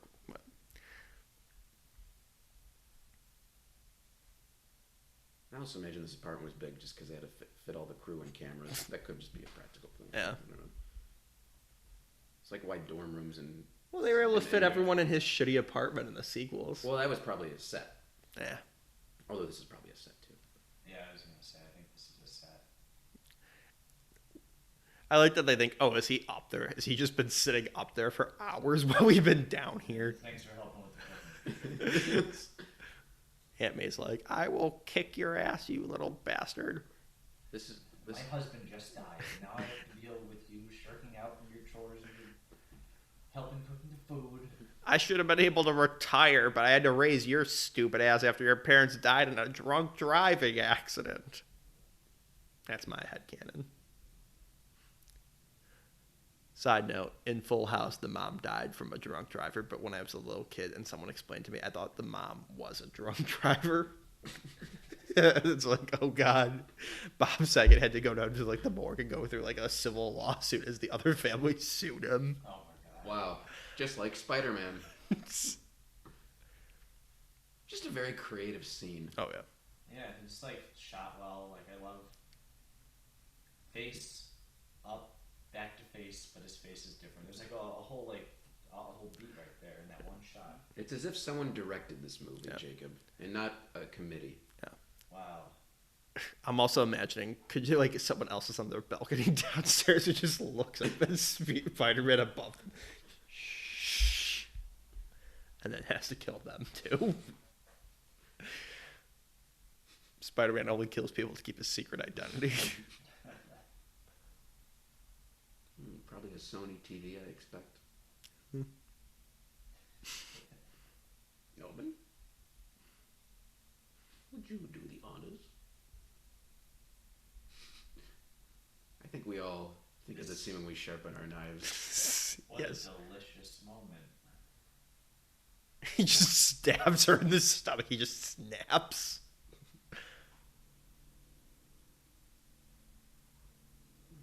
And this is when Norman Osborn snaps. A little further, I guess. like how they do this. No, Yeah. Cool. it's a great little way for him to find out.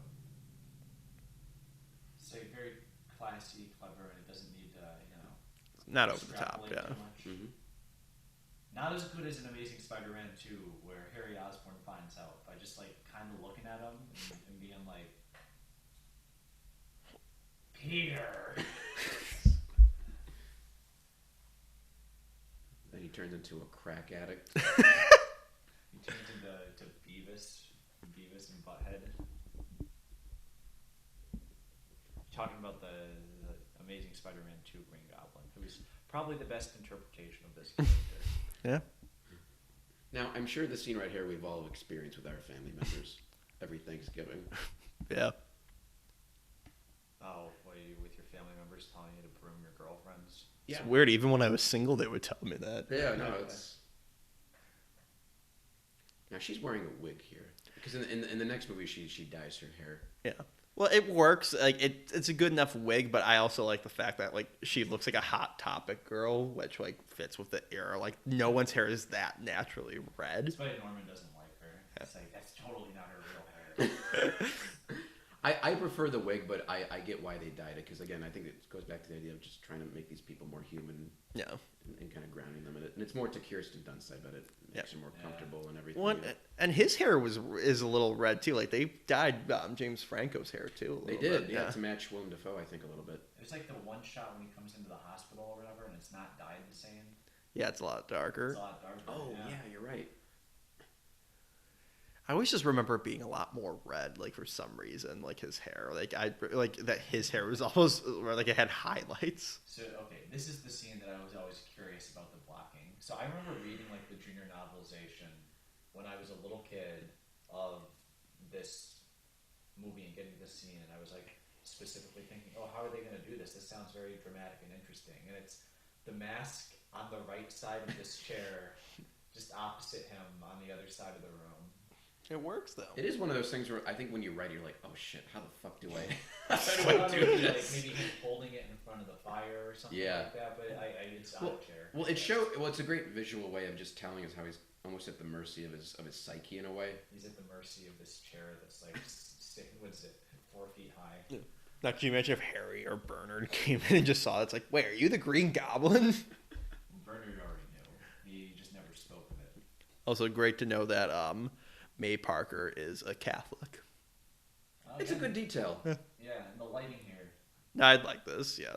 The light in his eyes and everything. Mm-hmm. Very cool. He looks very angelic.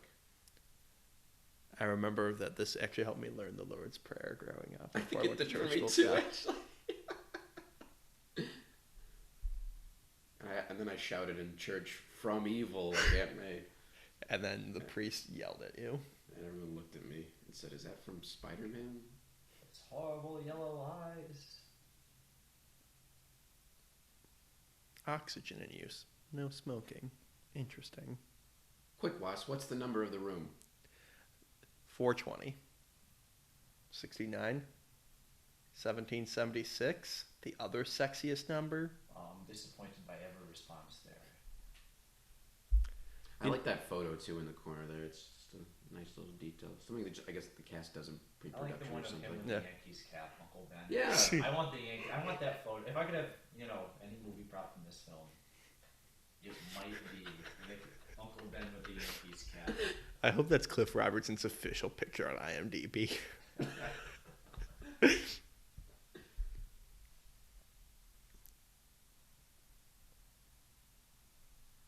Yeah, there are a lot of references to DC superheroes in this movie because I know we're a little bit away, but she's about to say you're not Superman. So I like to think that a little bit later on in the third one, he's going to see the Dark Knight with Mary Jane. That's one of their date night movies. It was nice because back then the so-called rivalry between Marvel and DC was not so much of a commodity. So it's like, yeah, you can just reference Superman as part of this character beat in this. Now you couldn't do that. You have to probably go through so many fucking legal shit. And there'd be hundreds of clickbait articles like Marvel and DC crossover. Does this mean Superman exists in the MCU? And there'd be a terrible Photoshop picture of Henry Cavill looking confused, Iron Man or something like that. Yeah. Yeah, it would be a nightmare. Well, that was the thing when they were talking about making Who Framed Roger Rabbit. The only way you could get that movie made because Spielberg was able to convince Disney and Warner Brothers and all these other properties let's all work together for one movie. And that's why Zemeckis said there'll never be another one because Spielberg doesn't want to do one of these again. Oh wow.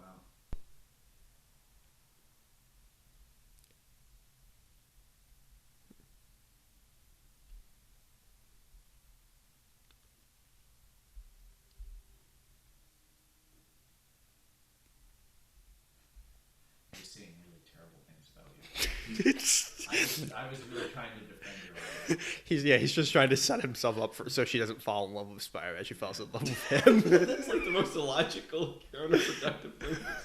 If Peter was a real idiot, he wouldn't do that. No. Yeah, no, Spider-Man. Family Guy sketch. It's like that scene in the Lego movie where Bruce Wayne sounds like a cool dude. I love you, Spider-Man. I love you, Spider-Man. No, you should like the Peter Parker. He's a cool guy. Relatable. He's a fucking asshole. That's Spider-Man. What is he talking about? He's really racist. He said some like really offensive shit to me. He's making fun of you for being Irish. I'm not Irish. Exactly. He's just making fun of shit for making fun of shit.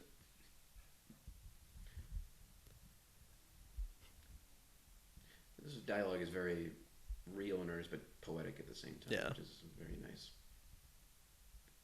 That's funny coming into this. It really comes across. Now, just watching it from the part where he says you feel excited, makes it seem like it's like a great metaphor for sexual intercourse. Wow. You feel excited. Going back to that's far from the James Cameron version. Yeah, this was lifted directly from James Cameron's script, just put in a different context to make it heartwarming. Hey guys, remember when there was romance in movies? Yeah. Now they're just like, oh, where's Jane? Ah, she's somewhere. Where's Pepper? Ah, she's off doing something. Now they kiss like high schoolers. There's no. This is kids. This is something called sexuality. Look at his hands. He's got veiny hands. He's dehydrated. Yeah. Drink your water, Toby. He can't drink water. I wonder if that was part of the workout routine. Like Hugh Jackman used to have to dehydrate before he'd do any shirtless scenes. Oh, there's. Yeah. Got the hair dye. James Franco just probably. Oh, it's kind of died there. I think it's just the lighting, maybe. And the fact he's wearing very dark clothes. I always liked his clothes. Just very over dramatic. Not in like a bad way. Just like it's very hairy, where he just overdresses to visit Aunt May. He thought Aunt May died. Oh, I love this. This is like when Harry catches. Norman masturbating. No, watching The Simpsons. No. You can hear him laughing. I thought you meant walking in on something sexual. No. He's watching Simpsons on the TV. Yeah. No, was some Sony show. What was Sony doing at the time? Well, it wouldn't have been The Big Bang Theory. 2.5 Men. Was that on yet? No. I don't care. I don't know. And he was watching season 2 of Family Guy. I was probably watching Jag. Norman's also a big NCIS fan, or he would have been if he lived long enough. Came out a year after this. Yeah, both this movie and NCIS are nearly 20 years old. Yeah, this movie's 18 years old. Wow. We're getting old. You'll always be able to tell how old this movie is based on the age of that baby. Look up whoever the baby is, find out how old they are, and that's how you'll know. How old is the baby from Spiderman.com? Click the link below. I put the link in the description. It's like links to like some Russian bot site, like inadvertently. I love that line. I'm going to rectify certain inequities. It's very in character for Norman to say it like that. Yeah, seriously. But Businessman. I also wish like Harry would be like, wait, what? What does that mean? That probably must have been the best scene in the film, where you just have Norman Osborn go up and be like, ah! Can we try that again? I've been saying maybe had a blast film. It just goes into the camera. I had a nightmare that Willem Dafoe was dressed in a restricted Power Ranger costume, roaring in my face. I remember that was in the trailer. A bunch of the trailers. You're not Spider or Superman, you know. I remember that was in a couple of trailers. Oh, I remember that too. I remember that too. I got a laugh in my theater, I think, too. That Yeah. one. Well, again, it goes back to referencing stuff. It's like I like in Batman and Robin when he's like, this is why Superman works alone. References are fun sometimes. Sometimes they're not, but sometimes they are. Right, Jake? Oh yeah. How Batman and Robin's your favorite movie? I prefer the Batman Forever when he's like, I'll get drunk. Oh God. He was referencing McDonald's because of the. Team Up. Well, no, because of the toy line. Oh, that's what I meant. Oh.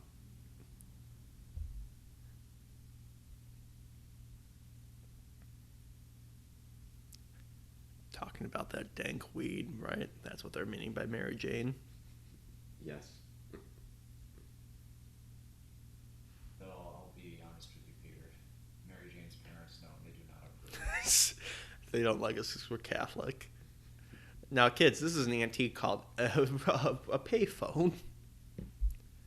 There used to be a lot of these, and you would put money in them, and then you would call people. There's no joke. That's just a factual thing. Should have had a beeper. The only way it could have been more outdated. Can you imagine that Maybe beeper? it's like a beeper from the Goblin. contact him. Can you imagine Peter had a beeper? Just always Aunt May. Oh, Damn it, Aunt May. Spider-Man come out. Could you imagine though? Like he just gets the answering machine. He's like, "Damn, she's not home," and hangs up. And Norman's like, "Oh shit!" Yeah, like he's like calling. He starts. Yeah, it's the payphone. Harry, can you guys call me back? but have him call this payphone instead. He calls Ring 3 times. Hang up. he calls the hospital. He's like, "Oh yeah, can you patch me through to May Parker's room?" Yeah. Operator. What payphone was he just at? Now I like how back in the Spider-Man video game, they decided to make this the Brooklyn Bridge for some reason. Which bridge is this in the movie? I think this George Washington. This is the Queensboro. Oh, Queensboro. So Okay. here's the history of Spider-Man's girlfriend getting thrown off of bridges, because there's a history here. This is based on the death of Gwen Stacy when she was thrown off the bridge, and in that they say it's the George Washington Bridge, named after his favorite president, Norman Osborn's, but they drew the Brooklyn Bridge. Oh. So they there's an inconsistency there. And then here they reference it by having the Goblin throw Mary Jane off the bridge, but it's the Queensboro Bridge. Yeah, there you go. So they were homaging not the movie version, but the comic book version in the video game. Yeah, it's an homage to the night when Stacy died. Yeah. What's weird is when they finally got to the night when Stacy died in Amazing Spider-Man 2, They didn't do it at a bridge. it was on a clock tower. Yeah. Now after That was so emotional. Yeah. It was embarrassing. I always was like, because there was like the whole thing with the clock ticking down in that scene, and I was like, is this supposed to be symbolic of something? And it was just the issue number. It goes to whatever number that issue was. Or whatever. Yeah. And I was like, well, that's kind of meaningless. Yeah. Well, it's like in the new one, Far From Home, like the license plates of the cars like Nick Fury drives and prominent ones you see are like. This is a great line.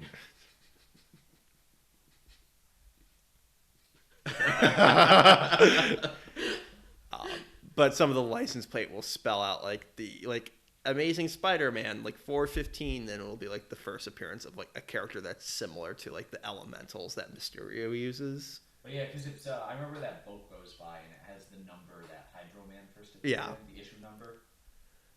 I like a little reference like that, but oh yeah, but I don't like it as the thematic focus Yeah, of no. the most important scene in the movie in absence of any real drama. Yeah. Now I remember back to the video game. It's you have to get Mary Jane like off the top of the bridges. It's like there's a fire raging on both sides, and then you pick her up, and then you're supposed to immediately just set her down. But I would swing around and see if I could try and fight the goblin. And one time I fell off the bridge into the water, and they didn't know how to do the animation of like Mary Jane falling with you, so she just gets separated from Spider-Man and just fucking sinks like a stone to the bottom. So Spider-Man slowly sinks, and she just like dives down. It's like, oh god, Falls through into infinity. Clips through it all. Mary Jane, no. Also, world's worst field trip. It's like 11 o'clock at night, and you're just going on the fucking tram ride across like the bridge. Oh, we gotta be up at 6 in the morning next day. You know what this scene really needed? When Peter, used his webbing. We needed the webbing to take the form of a hand. Oh yeah, I was very, it works as it is, but if you really wanted to give it an extra emotional Oomph, punch, yeah. that's Oh yeah, that's. Here comes the scene we had to put in, possibly because 9/11 happened? Question Well, mark. no, first we have the scene where, after much encouraging, Mary Jane realizes she can't do it. After some real soul searching, she goes, "Nope, can't do it." Oh, fine. Jesus Christ! She's a superhero Her too. arms popped out of her sockets. The funeral scene, she has both arms in casts. This is great.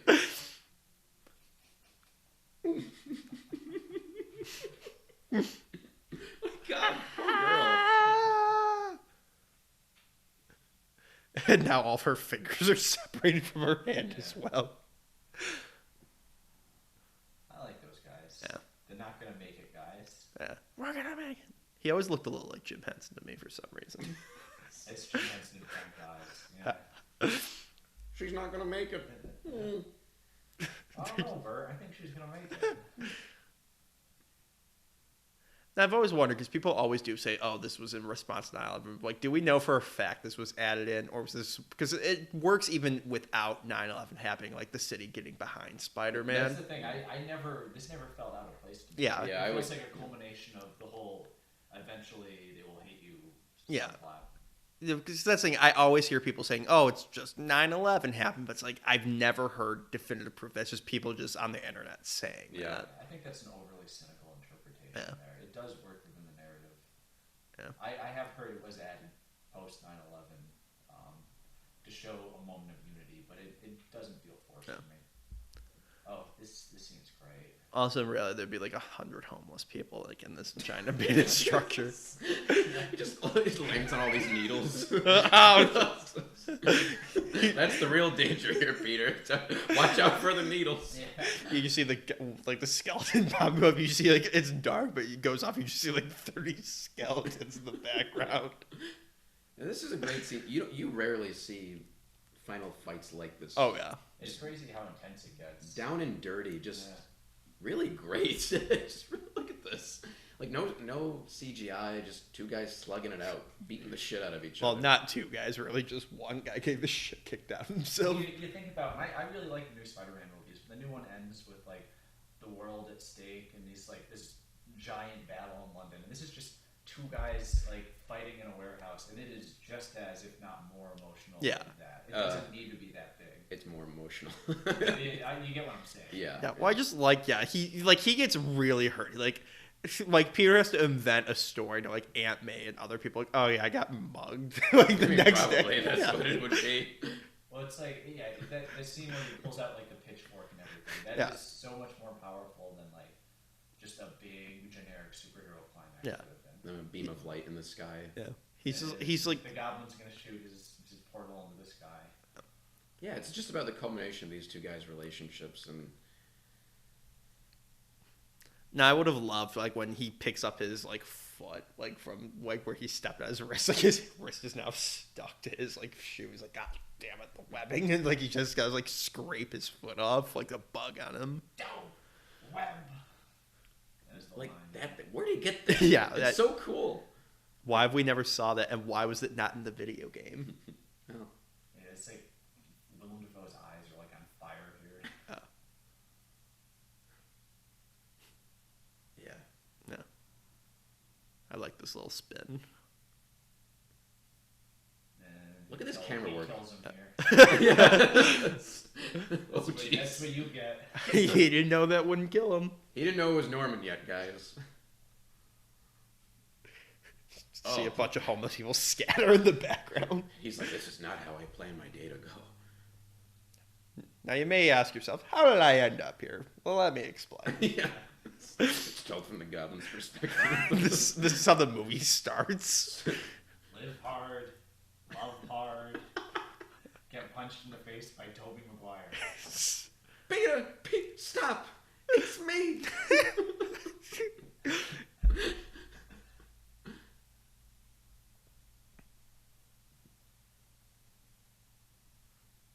Peter, thank God for you.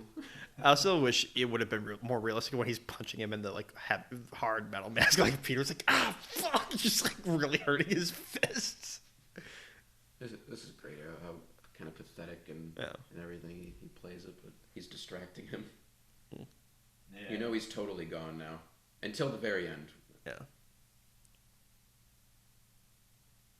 Well, that's a very interesting thing that Willem Dafoe doesn't get enough credit, like the duality. Like, yeah, it's easy to be like, oh, yeah, when he's like the really over the top. But it's like, yeah, it's like I never really thought about it too much like that when I was growing up. But like as I did get older, I thought the same thing. Like, oh, this isn't really Norman. This is the Goblin, like trying to do a trap, knowing like Peter might be weak enough to fall for it. Mm-hmm.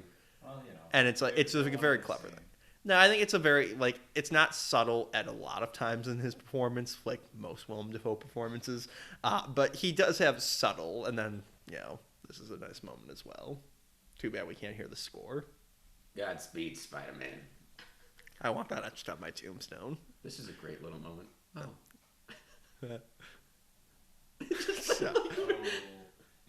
Right at dick level it too. really is. It's just like I was shot there. This was They surprising. pause it for a brief moment for him to say, "Oh." This was a surprising moment in theaters. Just how violent this was. It's Just gotta be great. You would never see this in like I don't know, like a Marvel movie now. No, Like this. Well, I mean, like there's scenes of people getting like stabbed and stuff. Like I think of Infinity War when Tony Stark gets stabbed by Thanos, but It doesn't feel near like, as visceral. I think the difference is there's something more gritty and a bit more real about this. Well, that's what I mean. I mean the visceral aspect of it, quite like that. That was more like a CGI thing, right? It's effective for what it is, but this, I know they're doing different things, but this is a lot more visceral. Now I can't imagine him swinging through New York with performance of lifeless corpse like that. I want that shot, like how he's swinging with Mary Jane, but his like limbs are flying everywhere. Like the Spider-Man theme. That should have been the final swing. Yeah. Now, what do you think he did with the armor? Do you think he like left it in like some in that building and some homeless guy's now wearing it, or he got rid of it? Dumped in the East River? Yeah, I mean, Bernard came and took it back. There's a homing beacon.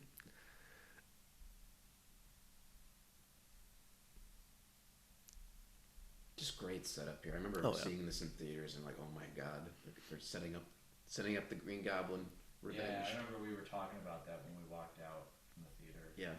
Just great. I mean, it's not like a wink like tease. It does feel like part of the story, like a culmination of his arc, because he did eventually mend things with his father.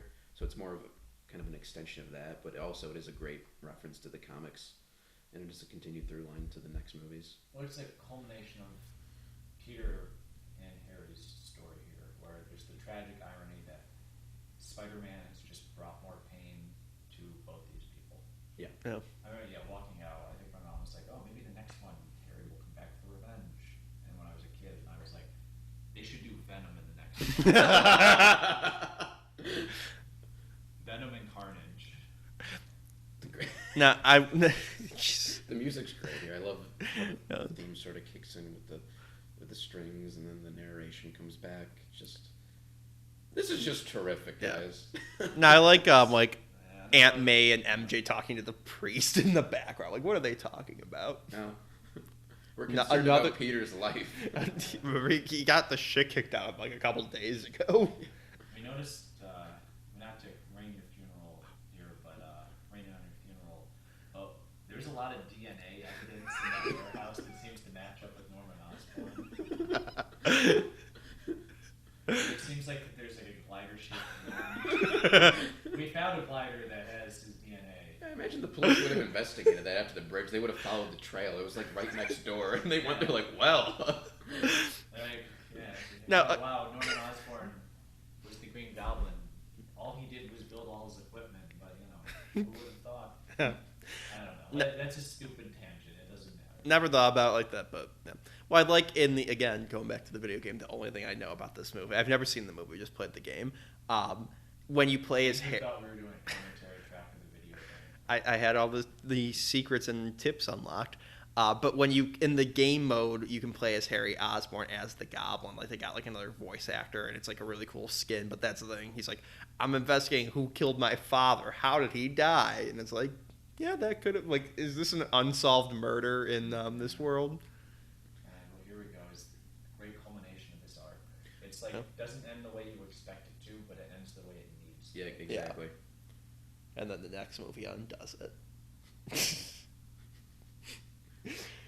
Well, no, there's a point to that. Yeah, no, I'm joking. Yeah, it doesn't undo it. It takes it to the next point. Yeah, no, but this is it's a bittersweet ending. It's like he could get the girl, but he knows he shouldn't. It's very powerful. Talking about, something you don't see often in these movies where he gets the girl, but then turns her down. But that's what's so great about it. At the beginning, it's like all he wants, and so he's pining for her, and it's like his greatest dream. And here, it's at the end, he basically gets handed it on a platter, and he just has to turn away from it. Yeah, it's because of his responsibility that he was taught. He knows he can't put her in danger. He thinks of her life first before his. That's why he turns her down. It's for the greater good. Now, if he had medium-sized powers with some, duties, he could probably have her, but not with great power or great responsibility. If he was Ant-Man or something, then maybe it would be. Yeah, he can make it work, but not as Spider-Man. Yeah. Oh, he just friend zoned her. She's like, what? Gotta go back to Flash, I guess, before he goes to Sofia Vergara. Get it? Yeah, it's great. It just Or Pee Wee Herman. Wait, what? He was in that Pee Wee's like big holiday Netflix movie where he has like he's playing him. Wow. Yeah, Joe Manganiello plays himself. He has like a vaguely homoerotic bromance with Pee Wee Herman. well, that's great. Let's go back to the movie. Great little moment there. Yeah. I remember in the theater, Yeah. people were like, Yeah. And then she Yeah. still doesn't know though. but she suspects in the second movie Yeah. it goes back. True. I mean, like, we keep talking about these moments where the audience, like, audibly reacted to moments. And it just speaks to the power of this movie. Yeah. Why it was such, like, a phenomenon when it came out. Yeah, I mean, and honestly, think about the third movie made more than the first Guardians of the Galaxy, even like without 3D. Like that's how like popular these movies were. Yeah. Like, they really were. I mean, these recent ones are good, but I think these first two are something so special Oh, that yeah. you're never going to replicate again. I think this was just made at a certain time and a place with the right people. I mean, Yeah. I don't want to, it's a movie, and I don't want to blow things out of proportion and whatnot. But it really is just, talented team of people understood the material, came together, and were able to execute it the way they wanted to. It was lightning in a bottle. It's how you get a 2.5-star movie according to Roger Ebert. Oh, Jesus. I forgot he didn't like that. He loved the second one. Yeah. Well, he also liked Home Alone 3 and Die Hard 2. But Maximilian Vargas, that's his name. there we go.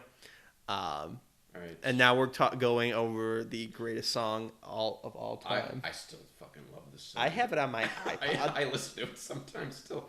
Well, we hope you enjoyed our discussion of the first Spider-Man. We're going to continue through the rest of the Raimi movies, so stay tuned. Thank you for listening and watching. And we will continue our Raimi marathon next time with Crime Wave. And then Oz and the Great and Powerful.